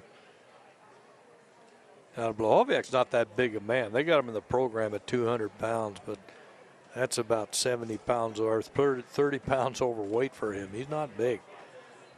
He's strong, but they're going to have to bring another catcher in. I'm sure the bullpen catcher's going to be coming in, I guess. They've got 2 catchers listed on the roster. The other is Cody Goggins out of Appleton, Wisconsin. So we'll take a timeout as we get this sorted out. It's a good inning for the Prospects. They score 3 runs and now take a lead of 8-3. And Prospects baseball on ICU video. Cody Goggins is the new pitcher for the Melville Millionaires. They've lost 2 players today due to injury. Adia, the first baseman, being the other one. Davis Pratt takes a breaking ball outside, ball 1. Coggins, a 6-foot, 190-pounder out of Austin College. Comes from the hometown of the great Tony Kubek. Appleton, Wisconsin. There's a breaking pitch out over the plate. A sweet swing by Davis Pratt, and he is aboard. The home of the Northwest, or the Midwest League Single A affiliate of the White Sox, the Appleton Foxes, Appleton, Wisconsin, the hometown of Cody Coggins. You get a right-hander up and throwing in the Melville bullpen. Prospects have a big, tall right-hander up and throwing as we speak in their relief pen. And Travis Hunt is the batter.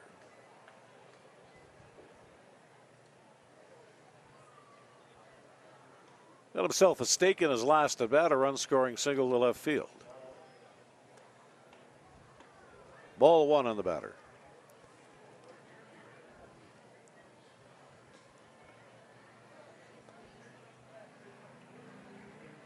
Prospects have an annual baseball dinner in February, and it's a really nice affair, really well done. This year, Buck Martinez was the guest speaker. Runner goes. Here's the throw. Coggins didn't come out of his crouch. He just aired that one out from his knees, and it's not in time. Very good stolen base by Davis Pratt. He's got the jump right off the bat. Buck Martinez was involved in one of the most amazing plays I've seen in the game. He was catching for the Toronto Blue Jays, and there was a situation you don't always see. You had 2 runners between third and home, which usually means the lead runner thinks the ball is not going to fall in, and or thinks it will, and the tailing runner thinks it won't. You don't see it very often. But Buck caught the ball from left field, got absolutely smoked at home plate, kept the ball, tagged the man, broke his ankle, and then he reached around and he got the second runner. I suppose you're just in shock. I mean, maybe you just don't feel it. Yeah, I guess. God, that's a Purple Heart and a Bronze Star and a Congressional Medal of Honor all into one. And the 1-2 pitch is low. In his speech at the banquet, he said something I sure agree with. The players in the big leagues are making too much money, and it's starting to ruin the game. Well, you look at it, it's like the players are running the game today. And you see it the same in the NBA.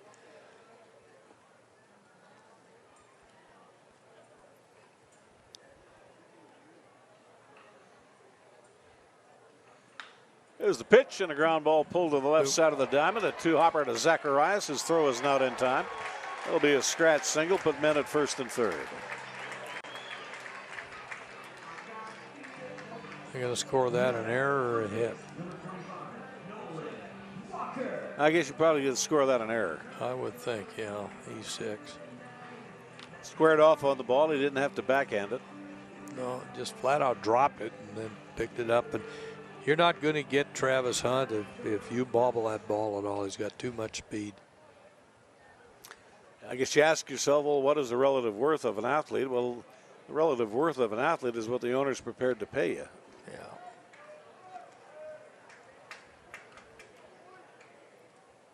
Cameron Cooper ready to go.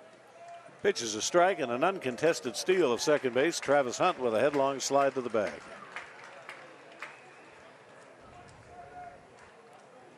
And again, Travis Hunt had a pretty good idea that was going to be uncontested and dove in there. Now a hit could score 2. And the 0-1 delivery, that's a strike. Nothing in 2. All 3 games, the Melville pitchers have not received a lot of defensive support. No, that's right. 3 errors again today, 3 yesterday. Now, the 3 runs that have scored are earned runs, but if another one scores, it'll be unearned, and that won't happen. Breaking ball gets the batter, Nolan Walker. So Cameron Cooper records his first strikeout of the day. Prospects send 8 to the plate, and they played 3 runs. Andrew Peer, take it away.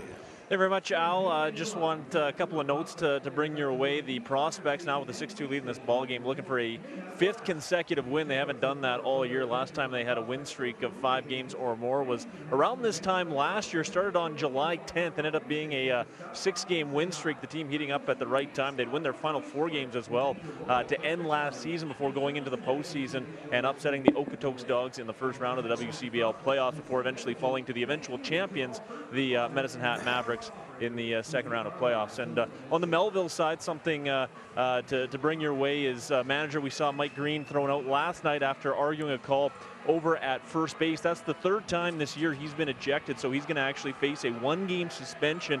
He'll serve that on Tuesday in Regina, and something we've talked about at length on our broadcast this weekend is he's the only coach in that dugout for the Millionaires, but he tells me he's got a couple of real smart pitchers in Luke Summers and Tyler Price. He feels they'll be able to manage the dugout at least just for one night. Of course, the road trip does not end here for Melville here in Edmonton. They'll leave tomorrow, get home for a quick sleep in Melville before drive to Regina to start a series against the Red Sox on Tuesday. Guys, back up to you. Sam Castle, the right fielder, is penciled in to get things going. Here in the 7th inning. Castle is 0 for 2 today, was called out on strikes in the 3rd inning. Reached base on a fielder's choice. He did that in the 5th. 4-run lead, 6-2 ball game. Ball game at the 1 hour and 57-minute mark here in the 7th inning.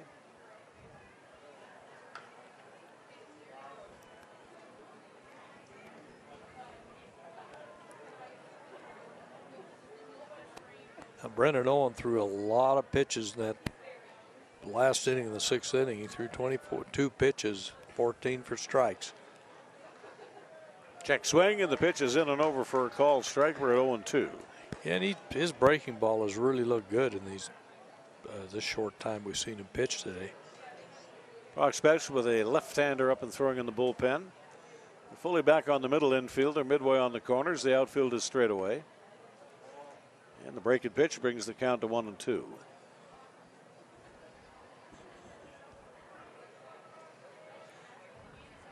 Last week there was a play in Anaheim Stadium.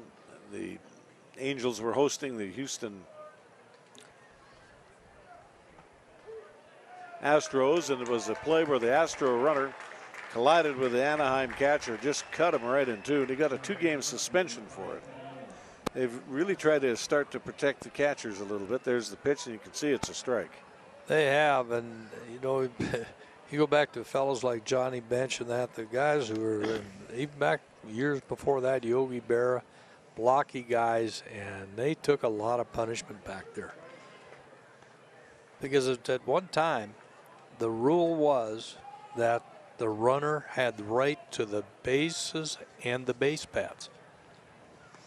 Well, you certainly have the right to the base. Now, if a middle infielder at second base gets in your way as you're trying to come into second, you're trying to not hurt the ball player, you're trying to advance to your base. Yeah, you if gotta you're get at first and there's a ground ball to the right side, and the second baseman is going to try and field the ball, you have to get out of his way. You can't just smoke him.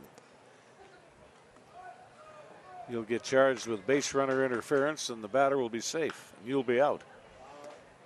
And the pitch is fouled away. Go to 1-2.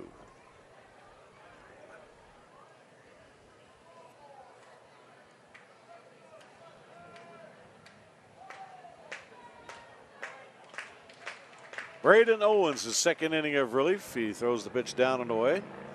Austin Harrington out of the starting blocks this afternoon, went a 5-inning distance of no-run baseball. He scattered 2 hits. He struck out 2.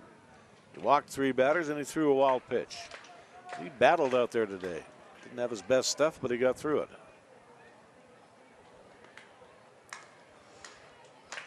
Got a full count here.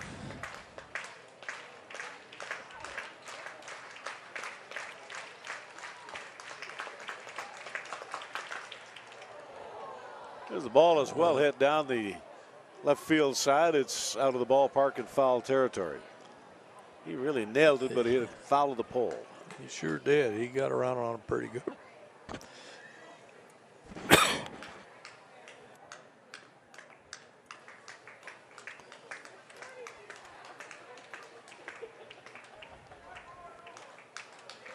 Three-two pitch on the way. It's fouled back to the backstop. With 1 gone and the base is empty here in the top of the 7th inning. A little bit of heat on that pitch, Al.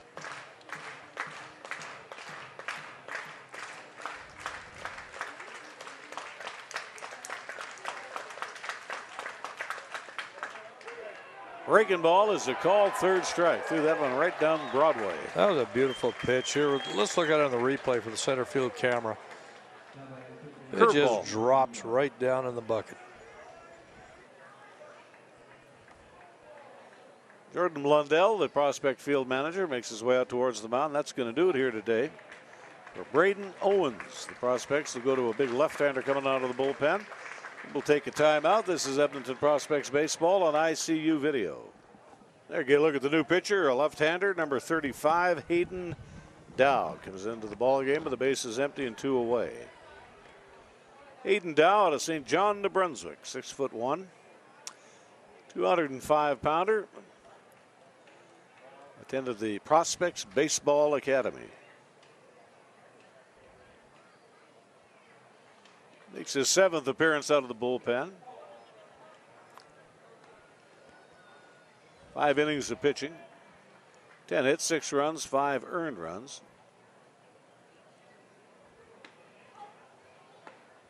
5 walks, 3 strikeouts.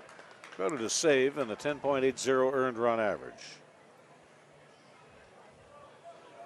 2 balls and a strike as the big left-hander kicks and deals, and the pitch is a slider away. 3-1. Braden Owens today. Nice work out of the middle. 1 2/3 innings. 2 runs, 1 of them earned on 2 hits, 3 strikeouts, and a wild pitch. And there's ball 4.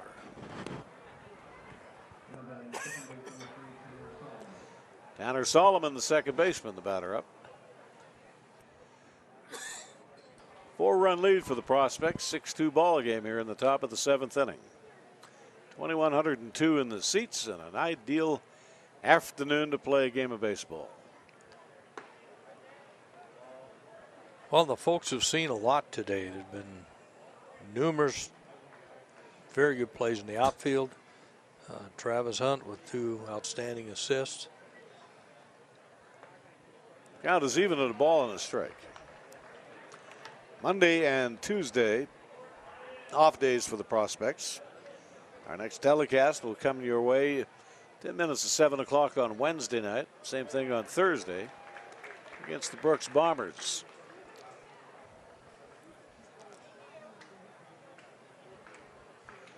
Solomon reached base on an error his last time up, and he came around to score. Here he takes a cut at a pitch that was breaking away from him, and a strikeout. Here for Hayden Dow, his first on the day. You see, he tried to pull off the ball, wasn't successful. So here in the top of the 7th inning, no runs, no hits, no errors, 1 man stranded. As we go to the stretch half of the 7th inning, from Remax Field on ICU Video. Here you can look at the new pitcher in the ball game, a right-hander, Stephen Pierce, Texas College. The college assignment, he's out of Mesquite, Texas, out in the west end of the Lone Star State.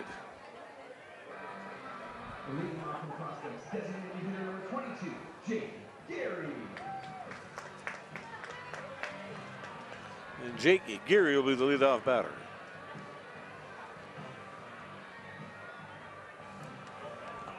Jake's been swinging a good bat as of late. Today he's not had a real good day at the plate. Hit 1 real good shot right at third base. And hit a fly and a strikeout. Pierce is ready to go. Here's the pitch right down the middle with a fastball, strike 1. 1 start on the year, and this is the 6th relief appearance for Pierce. 8 2/3 innings. 7 hits, 10 runs, 8 earned runs, 10 base on balls, 13 strikeouts.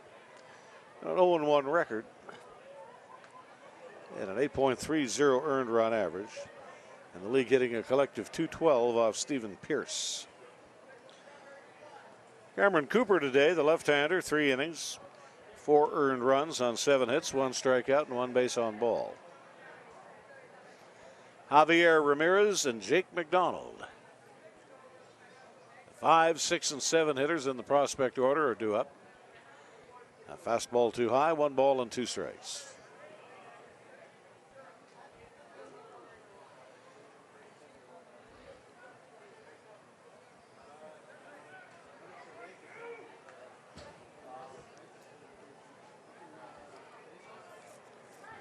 Starter today was Tracy Warren. He went 3 innings, 2 runs. They were both unearned runs, 2 hits. He struck out 3 and he walked the batter.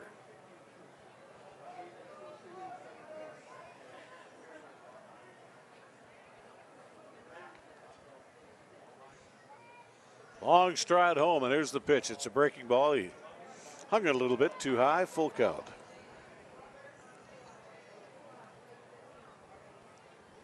Zacharias and Solomon are fully back on the middle infield. The second baseman, Solomon, is playing Jake Geary to slap the ball. He's midway between the bags of first and second base. Ball's hit in the air, mopped up, short right field. Solomon's going to give way, and here's the right fielder coming over, Sam Castle. To get down on his knees on that ball. And you got one away. This is a nice catch. Tough play. Ball's fading away toward the foul line. Comes in hard, stays right down on the ball. Yeah, that's a beautiful catch. Javier Ramirez has scored twice today. Got a pair of hits. He went with the pitch in the 4th inning, and he hit a double to right. And he really pulled the trigger his last time up. Nailed a triple down the left field line. Both bullpens now in action. Melville and Edmonton, both of them with right-handed pitchers up and throwing. And the pitch is a strike, belt high on the outside half of the plate, 0-1.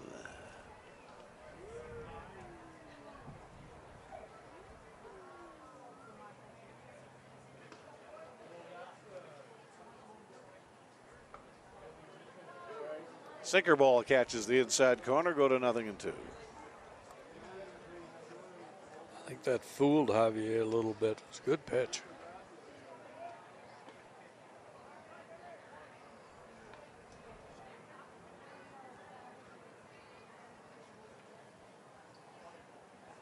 And the 0-2 delivery tied him up with an inside fastball. The ball is going to get fouled off into the seats. Here at Remax Field, our matinee contest today. Through the weekend with the good weather, the prospects will draw just under 7,000 paid admissions.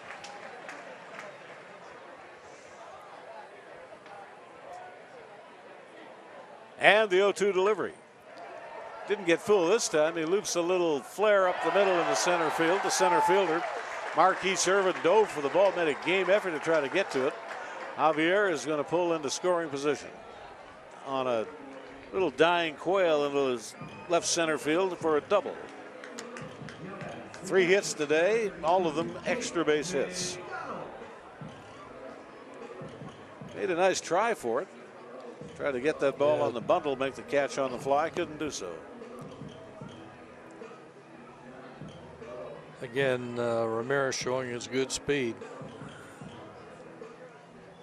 That ball gets by you, they're going to be taking extra bases. And that outfield's so big, Al, that it's tough for the right fielder or the left fielder to cover the center fielder if a mistake is made. And well, you're not going to get there. That's the center fielder's ball. You won't even get depth to cover for him if it goes underneath him or over him. A long way to run. Pitch is upstairs, right under the chin of the batter, Jake McDonald, who today got a run-scoring single. He came around to score in the 6th inning. Knocked in a run with the fly ball out. His first time through, and he's also bounced to third base. Ball 1 delivery, and the pitch is a strike right down the pump.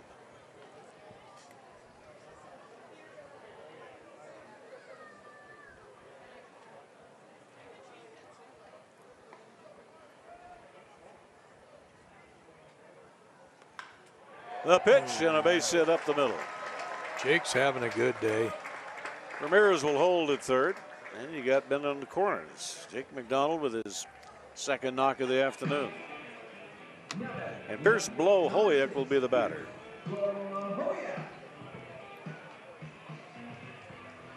All 3 of these games, the bottom end of the Edmonton order has really done a nice job here today. It's McDonald with a pair of hits, Blohoyak with a couple of hits, including a run-scoring triple.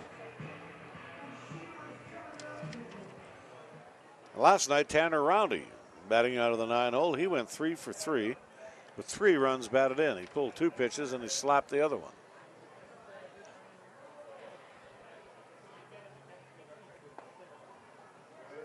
Fastball is in the strike zone, 0-1 to Blohoyak.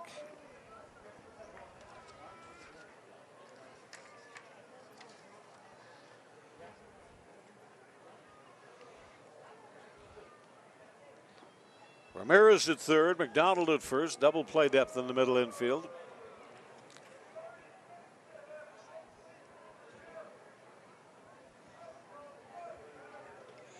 And a costly day for the Millionaires. They lost their first baseman Padilla on a collision at first base. And Jake Green, he's a good catcher too. They lost him in a collision at home plate. They start the runner and the ball is slapped behind the runner, a hit and run play. 1 run's going to come in to score. They're going to wave the other one in, and that's going to be a 2 RBI double for Pierce Blohoyak on a hit and run play. Boy, is he having a day. Textbook, hit the ball behind the runner. And Jake McDonald got the jump real well. And a 2-run double. And Blohoyak in scoring position. Still 1 out.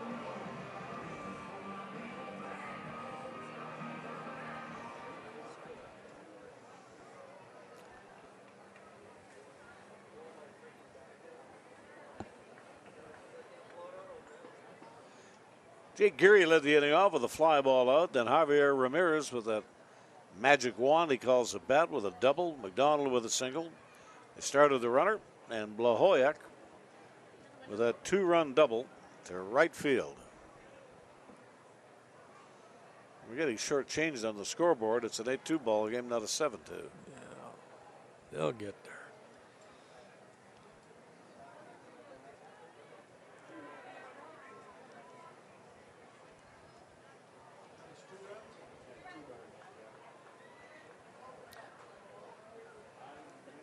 Tanner Roundy this afternoon 0 for 2 with a base on ball. He's twice hit the ball in the air. One of them a pop up, the other one a fly ball out.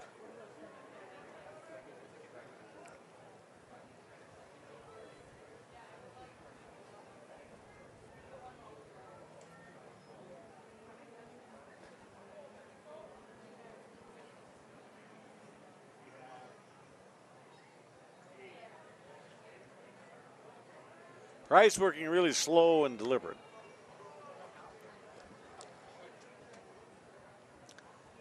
We're not really used to that here. Seeing a lot And of that just pitches. does not help your cause. No, it doesn't. Runner breaks for third. No throw. That's going to be an uncontested steal for Pierce Blahoyak.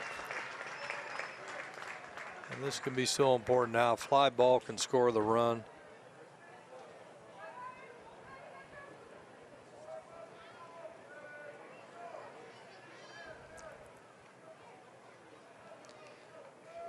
Hit to the right side, ground ball to the right side will score a run. And there it is. Little dribbler hit up the middle. The second baseman Solomon comes over to make the scoop. The throw is not in time. And the run in to score. Infield hit and a run batted in for Tanner Roundy. And that's the lead of a converted touchdown, 9-2.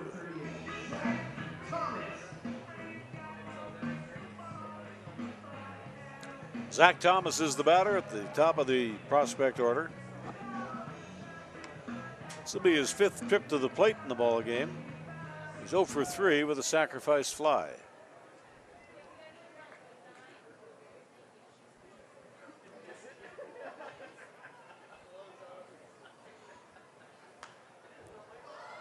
It was a fastball on the hands. It's fouled away up the right side as you can look at the hazy sky overhead here today at Remax Field. Long-range forecast looks pretty good for the whole week, and we're going to be back in action here on Wednesday and Thursday against the Berks Bombers. Yeah, we'd sure like to keep this weather because it draws good crowds. High pop fly out into short right field, drifting into the gap is Sam Castle. He makes the catch. You got 2 away. We go to the bat of Davis Pratt. That was a fastball right on the hands. Yeah, that's what they did with him before. They're pitching the same way and flew out to the right fielder the previous at bat also.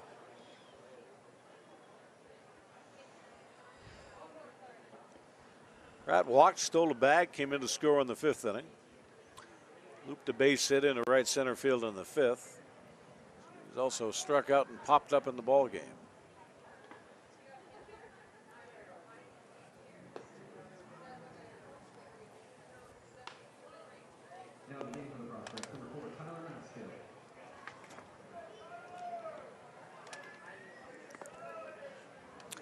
Gonna have a pinch hitter coming in. This is Tyler Maskill batting.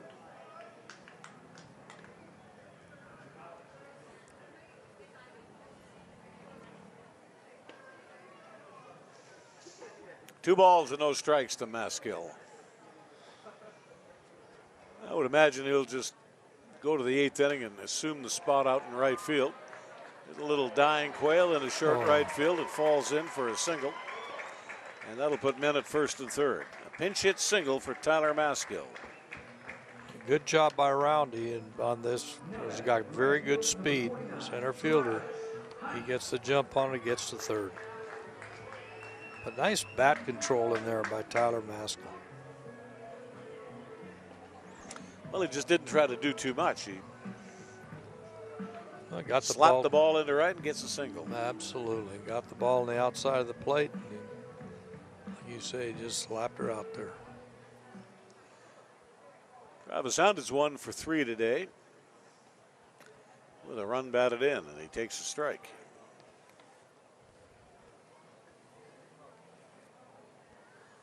.336 hitter, just under a .450 on-base percentage. A Western Canada Baseball League All-Stars had a real nice year, and he takes high. He's made 2 beautiful plays today. One tremendous run, take a fly ball, turn around, double a man off at first, and then actually coming in, taking a single, and getting the runner at first base.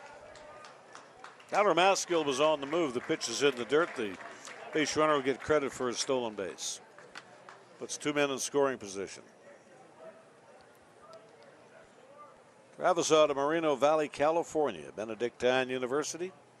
A big ball player, 6'3", 220 pounds.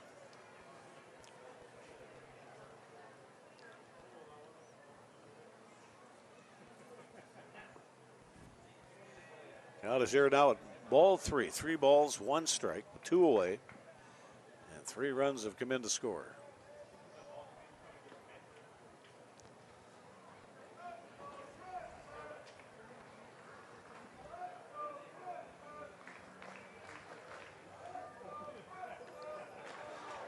Pitch is inside. It goes off the glove of Coggins.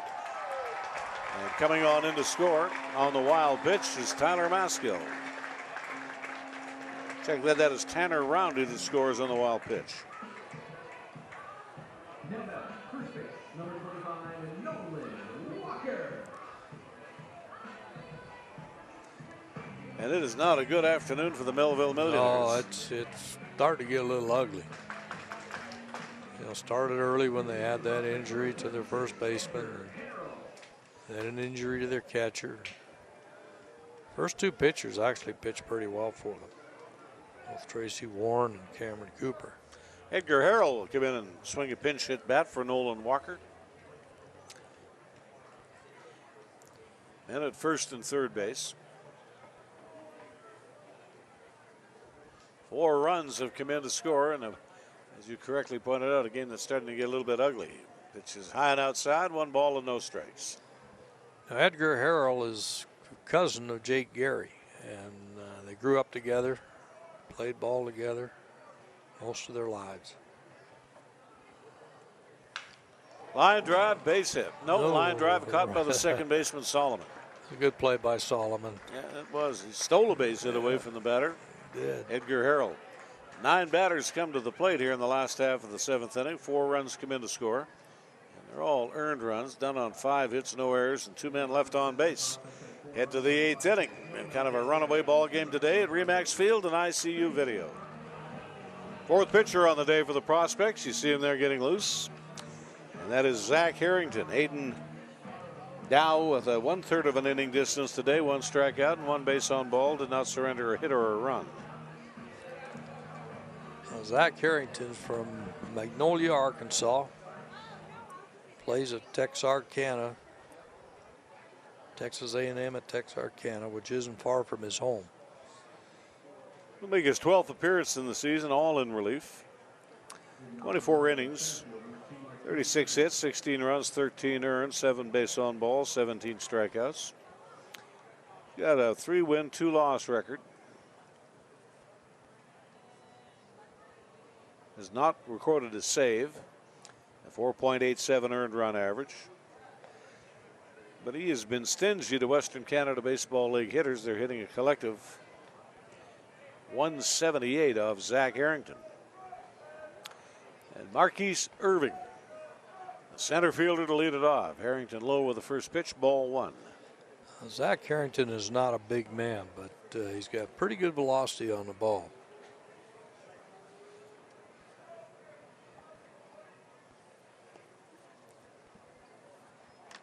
Austin Harrington, the starter today, 5-inning distance, no runs, 2 hits, 2 strikeouts, 3 base on balls, and a wild pitch. Braden Owen worked an inning and 2/3.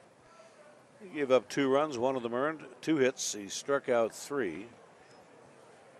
And we told you Hayden Dow's brief appearance in the ball game. 1 strikeout, 1 base on ball.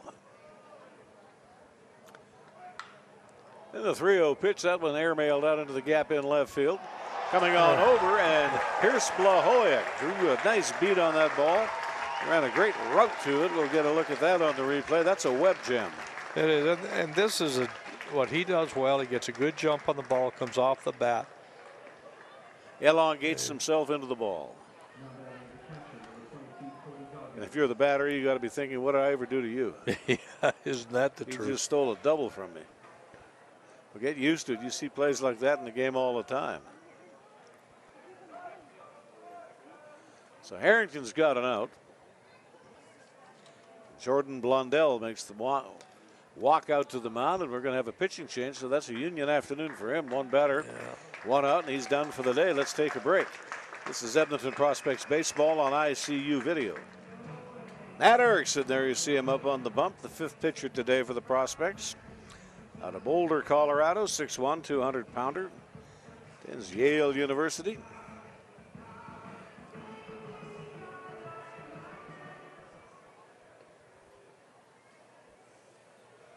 And the Prospects manager, Jordan Blundell, taking this opportunity to get some people some work. Erickson with 5 starts on the year. This will be his 6th relief appearance. Kicks into the windup, and the pitch is a running fastball for a strike. 24 innings of pitching, 36 hits, 16 runs, 13 earned runs. Pitch is low and away. 7 walks, 17 strikeouts, 3 wins, 2 losses on the year.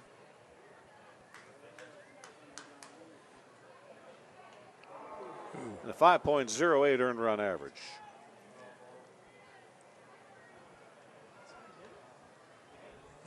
Did that hit the bat? It did. I thought for a second that hit the batter.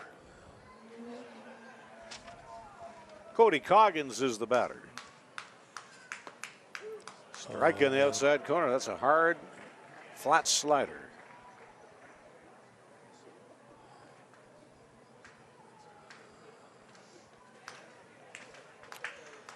Fortunately, the Melville club is nice breaking ball. kind of like a MASH unit right now, losing 2 players today. And when you have to leave the game, you're usually hurt pretty good, or pretty bad, I guess would be the better word for it. Well, that's exactly right. And, you know, their first baseman is such a strong part of their team, both on the field and at bat. Tough to lose him. He got a piece of that slider and looped it foul down the left side and into the seats. 2,102 today. Ball game is at the 2-hour and 21-minute mark. Ball hit off the head of the bat. It's a 2-hopper down to the shortstop Ramirez. He backhands it. Throws it across the diamond, 2 away. That one had a lot of English on it, a lot of topspin.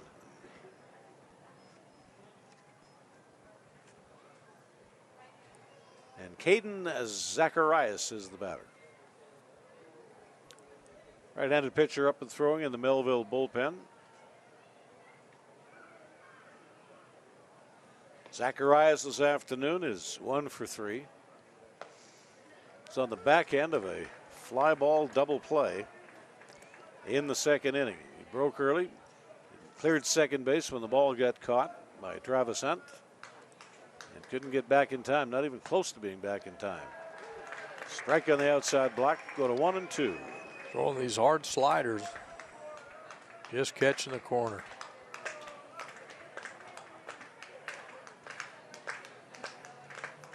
And the 2-strike pitch. Erickson thought he had strike 3 called, but Yeah, not the case. That was a close pitch. that was a very good pitch, and that's what you want to do. Get the batter to swing at something a little bit outside.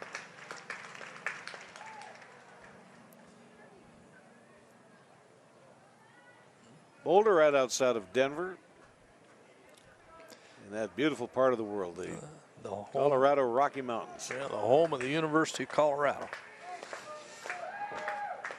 Colorado Buffaloes.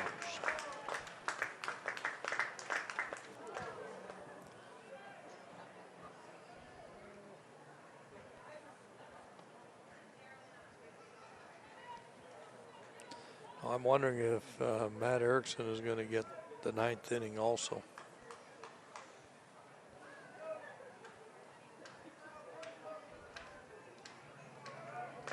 Looks like they're going to warm somebody else up out there.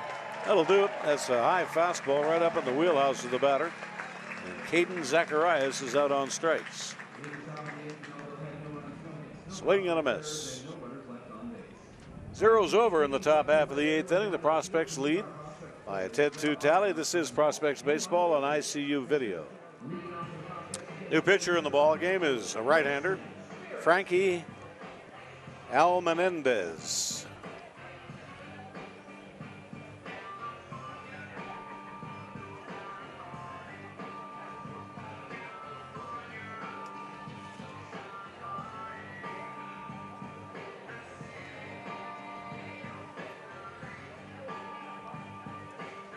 Al Menendez out of Freeport, Texas. 6'1", 180-pounder out of Texas College. Al Menendez delivers. Breaking ball down and away.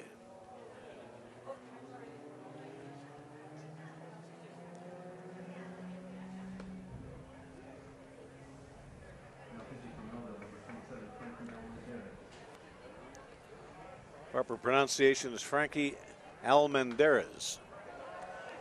The ball has popped up, it's foul, and it's out of play.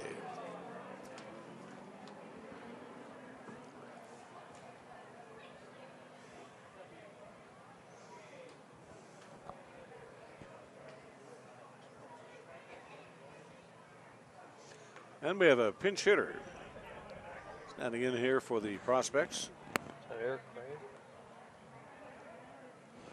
34 is Grayson Barrett on the roster. Out even at 2 balls and 2 strikes. And Barrett fouls the pitch back.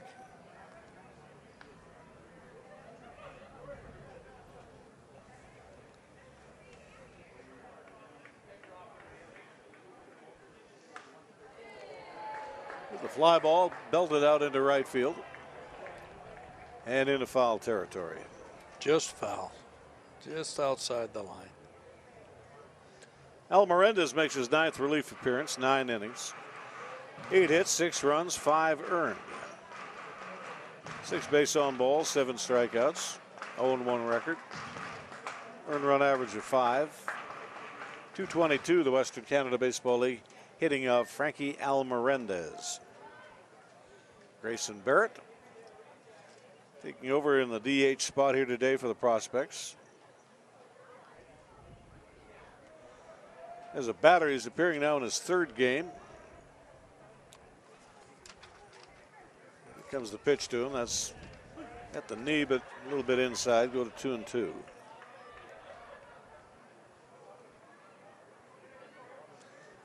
Hitting .095. And this will be his 22nd at bat in the season. Has appeared as a batter now in his 9th game. Prospects battered around in their half of the 7th inning. 4 runs on 5 hits. Barrett took a full rip at the pitch. He was laid on it and he fouls it away off the left side.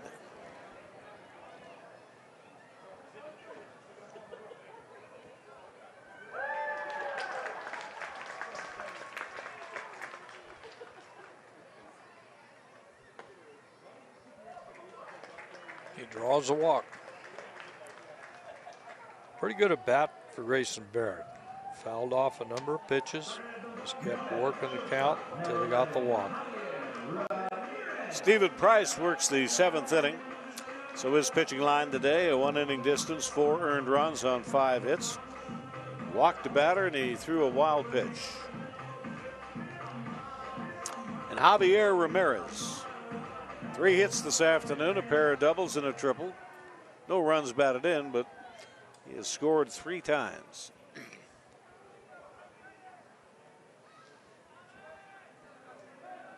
I'm surprised they're even holding him on with an 8-run lead in the 8th inning. But they are. Short in the middle infield up, played a double play depth. Going to have Dobbs up wide of the bag at third. And the ball on the hands, flared foul and out of play.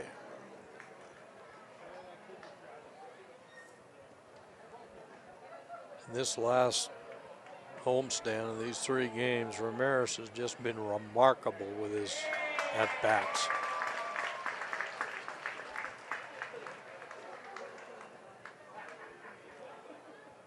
What he's done today, he'll crack the 270 mark. In batting, he'll be about 271, 272.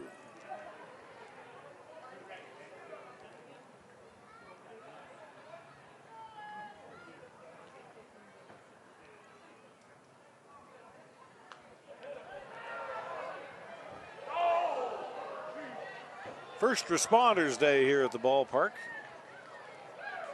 Sponsored by 790 CFCW. 840 on the dial. They're all having fun here, that's for sure today. Hear a lot of good buzz in the crowd.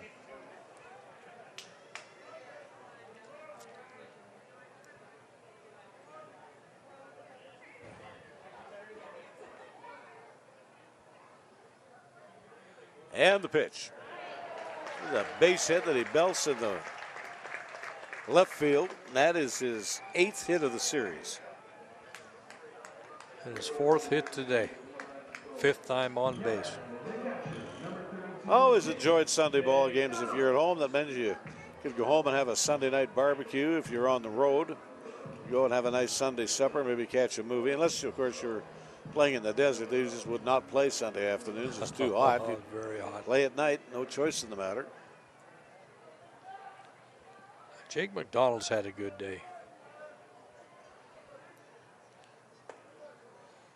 Last ball is high and in. 1 ball and no strikes in the batter. Nobody out and 2 men on. Here in the last half of the 8th inning.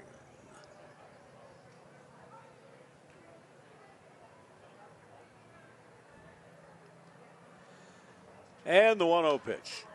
That should get it, but the ball was on the hands. It's popped up behind home plate.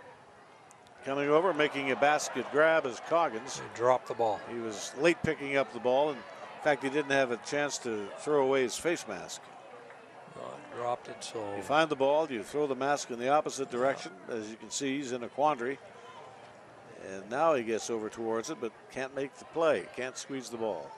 The pitcher, that's a case where the pitcher should have called him because he was in better position to make the play. Those are tough to make anyway. When you come off a little late, it's very tough.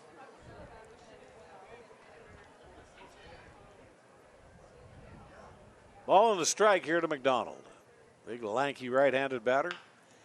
Hits a bouncing ball down to third base. Fielded by Dobbs. He touches the bag, throws to first for the ground ball double play.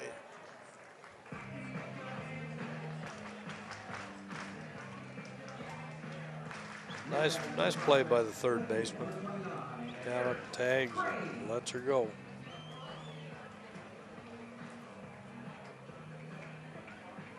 Good. We'll have another pinch hitter coming in for the Prospects.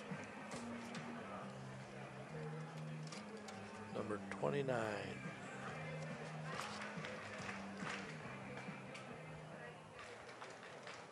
That's Eric Crane swinging the left-handed bat.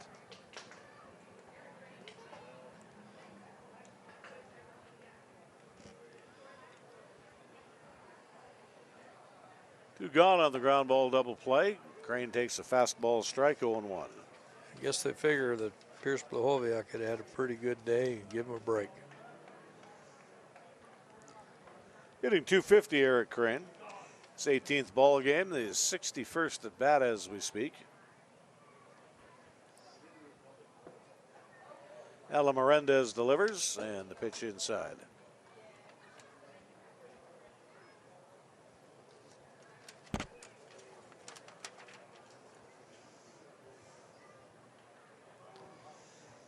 Crane out of Richmond, Virginia, 6'2", 200-pounder, attends Longwood University. I would imagine he'll just take over the position out in left field, previously occupied by Blahoyek. There's been a few wedge gems out there today. I mean, really good fielding plays both in left and in right. Blahoyek made an outstanding play on a bullet hit out his way into left field. There's a high hopper to the first baseman. Osguy comes over and gets the unassisted put out to set down the side. No runs, no hits, one hit. No errors, one man left on base. As we move along to the top of the ninth inning, and the Prospects are 3 outs away from a series sweep and a 5-game win streak as we head down to Andrew Peard. Very much, Al. Standing by here with Prospects pitcher Austin Kennedy, and we'll start with this. It's First Responders Day here at the ballpark, and your father, a retired police officer from just outside of Oakland. What was that like growing up with, a local hero in your family? Honestly, didn't see him a lot. Working a lot of beat hours, but just huge in the community. Just having a dad like that, very strict, but also at the same time just teaching me what's right. So. And for yourself, last start out for you against Swift Current. You guys didn't get the offensive support we've seen here this weekend, but you pitched really well.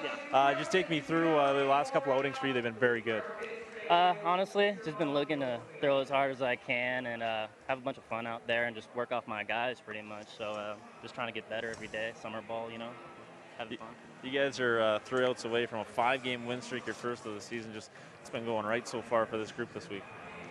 Honestly, it's just been coming together, hanging out more outside the ballpark, just getting closer. So that's how it's working right now. And I'm sure your father back home is watching. Anything you want to say to the folks back home? Yeah, I love you, Pops. Stay out of trouble. Good stuff. Austin Kennedy. Guys, back up to you. All right, Matt Erickson will go to work here in the 9th inning. On the bottom 3 of the Melville order, Mike Osgood, the first baseman, Cameron Cooper, the third baseman. Or actually, that'll be the pitcher batting in that spot. And Sam Castle, the right fielder. Now, I have a feeling that Matt Erickson will only go one pitcher or one batter because it looks like the Prospects have a right-hander warming up in the bullpen. Osgood today is 0 for 3 with a run batted in. Very likely a pinch hitter will come in the spot, the 8th spot. They'll likely not bat the pitcher. And Matt Erickson delivers a fastball inside, 1 ball and no strikes. Osgood, 273 batter. He's got a quick bat there. He snapped the wrist and fouled it straight back. Just missed the pitch.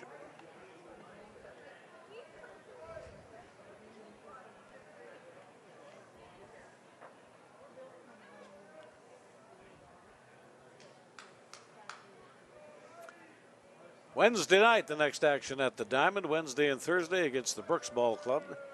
7:05 opening pitch both nights. And on to Lethbridge next weekend, Friday night, Saturday night, Sunday afternoon.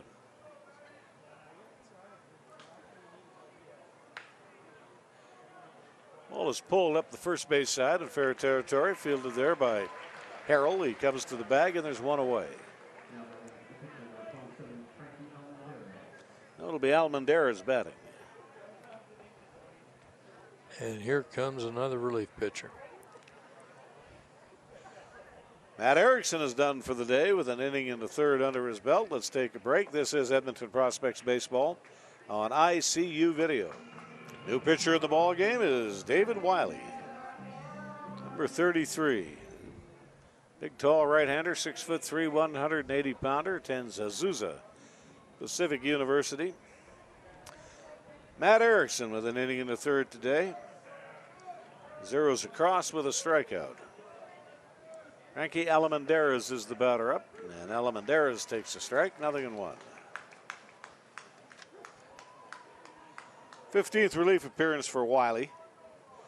23 and 2/3 innings, 20 hits, 8 runs, 7 earned, 7 base on balls, 14 strikeouts.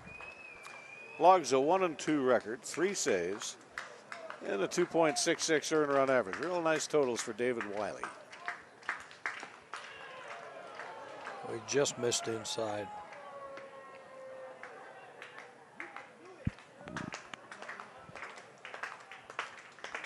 Barring an absolute catastrophe, Austin Harrington will pick up the victory today. His record would improve to 1 victory against 2 losses. And getting hung with a loss would be Tracy Warren. He'd fall to 2 victories and 1 loss. Here the count is even with 1 away and the base is empty.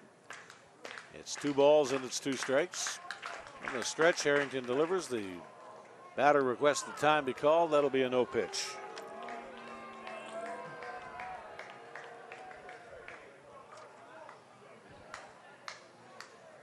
That's going to be a long bus ride home for the Melville Millionaires. I don't know if that's a play.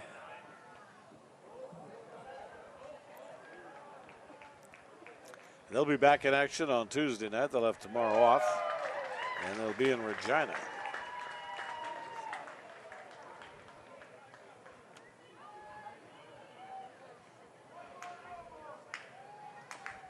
I was thinking they probably would pinch hit for Alamanderas, but they're out of players.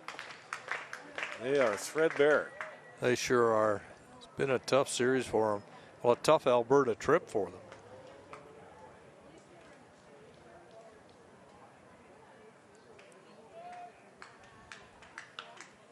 There's the ball that is hit fair down the left field line. He scooped that one right out of the catcher's mitt. And Alamanderas pulls into scoring position with a 1-out double. Wiley won't be happy with himself. He had him 0-2, and then he went to 3-2, and he gives up a knock. Well, you're exactly right about that. These pitchers, when they get ahead on the count, they never want to lose somebody. Sam Castle, the batter up here today. He's struck out twice, reached base on a fielder's choice. Hits the ball back up the middle, a line drive, right on the gun barrel. Wow. Caught here by Wiley, and he throws on to Thomas at second base, and the line drive double play will retire the side and end the ball game. We'll see this on the replay. It is a shot. But again, Wiley is fairly square. Oh, that was a pitch before. Okay, they're going to get it here. But watch him come off on this. That's why they call that area the gun barrel, the 60 feet 6 inches. They got the wrong replay. We'll just go with the win. Good series win. Here it is. The shot pretty square, which gave him the opportunity to catch the ball and go with a double play. All right, 2 runs on 5 hits, 3 errors, and 7 left on base. For the Melville Millionaires, 10 runs on a 15-hit attack today.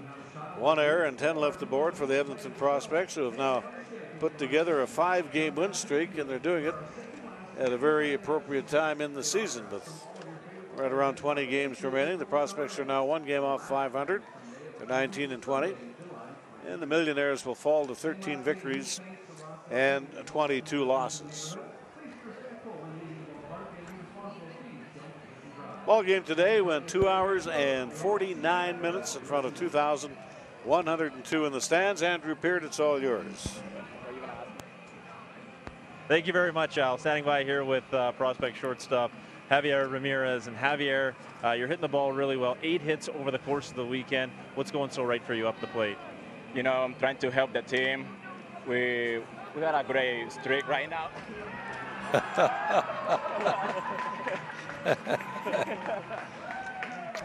I'm just trying to help the team and, you know, trying to have some fun. 5-game win streak for you guys now. You guys are playing so well as a ball club. Everyone seems to be contributing. What's the mood like in the clubhouse? You know, we're just trying to be focused and trying to make the playoff, you know. Good stuff. I'll let you go dry off. Thanks for doing this. You're welcome. That is Javier Ramirez. Al, John, back up to you guys. You know, when you're not expecting that cold water, I tell you what, Oh, yeah. that's going to wake you up in a great big hurry. It sure will. Got a little ugly at the end, but the Prospects have now parlayed 4 wins into 5 at a very important juncture of the season. Got a replay. Now, this is the play at the line shot off the center field. Again, you saw how square that David Wiley was. Turns out to be an easy double play. 1-4 double play. Of course, the other double play that was turned earlier on in the ball game, and I don't want to say it was a turning point in the game, but it was sure nice to watch. It was Caden Zacharias who led things up with a base hit to left field. Mike Osga hit a ball out into right, and he hit it fairly deep. But it was caught by Travis Hunt. He relayed to the second baseman, Thomas. He got it back to first for a 9-4-3 double play. One of 2 outfield assists today for Travis Hunt. You can go a whole year in professional baseball and not see an outfielder get an assist. And here we have 2. Basically, that was both in the same inning, wasn't it? Yeah. Just wonderful. Yeah, it was. Yep. The 2 assists in 1 inning, 5 outfield assists on the year for Travis Hunt. So again, the totals 2, 5, 3, and 7 for the Millionaires. 10, 15, 1, and 10 for the Prospects. Now the winning pitcher, Austin Harrington, 5 innings of scoreless baseball. He twirled a 2-hitter. He goes to 1-2. First win on the year. Tracy Warren took the loss. He got hung with it. He's 2-1, 3 innings, 2 runs, none of them earned on 2 hits. Ball game today took 2 hours and 49 to play. 2,102 in the stands to watch it. But the Prospects have drawn just under 7,000 through the 3-game series. The reason for that, good baseball and blue skies. Prospects improved to 19-20, just a game off 500. And right in the thick of things in the Alberta division, the Millionaires fall to 13 victories and 22 losses, and 2 well-deserved off days coming up before we see the Berks Ball Club in here on Wednesday night.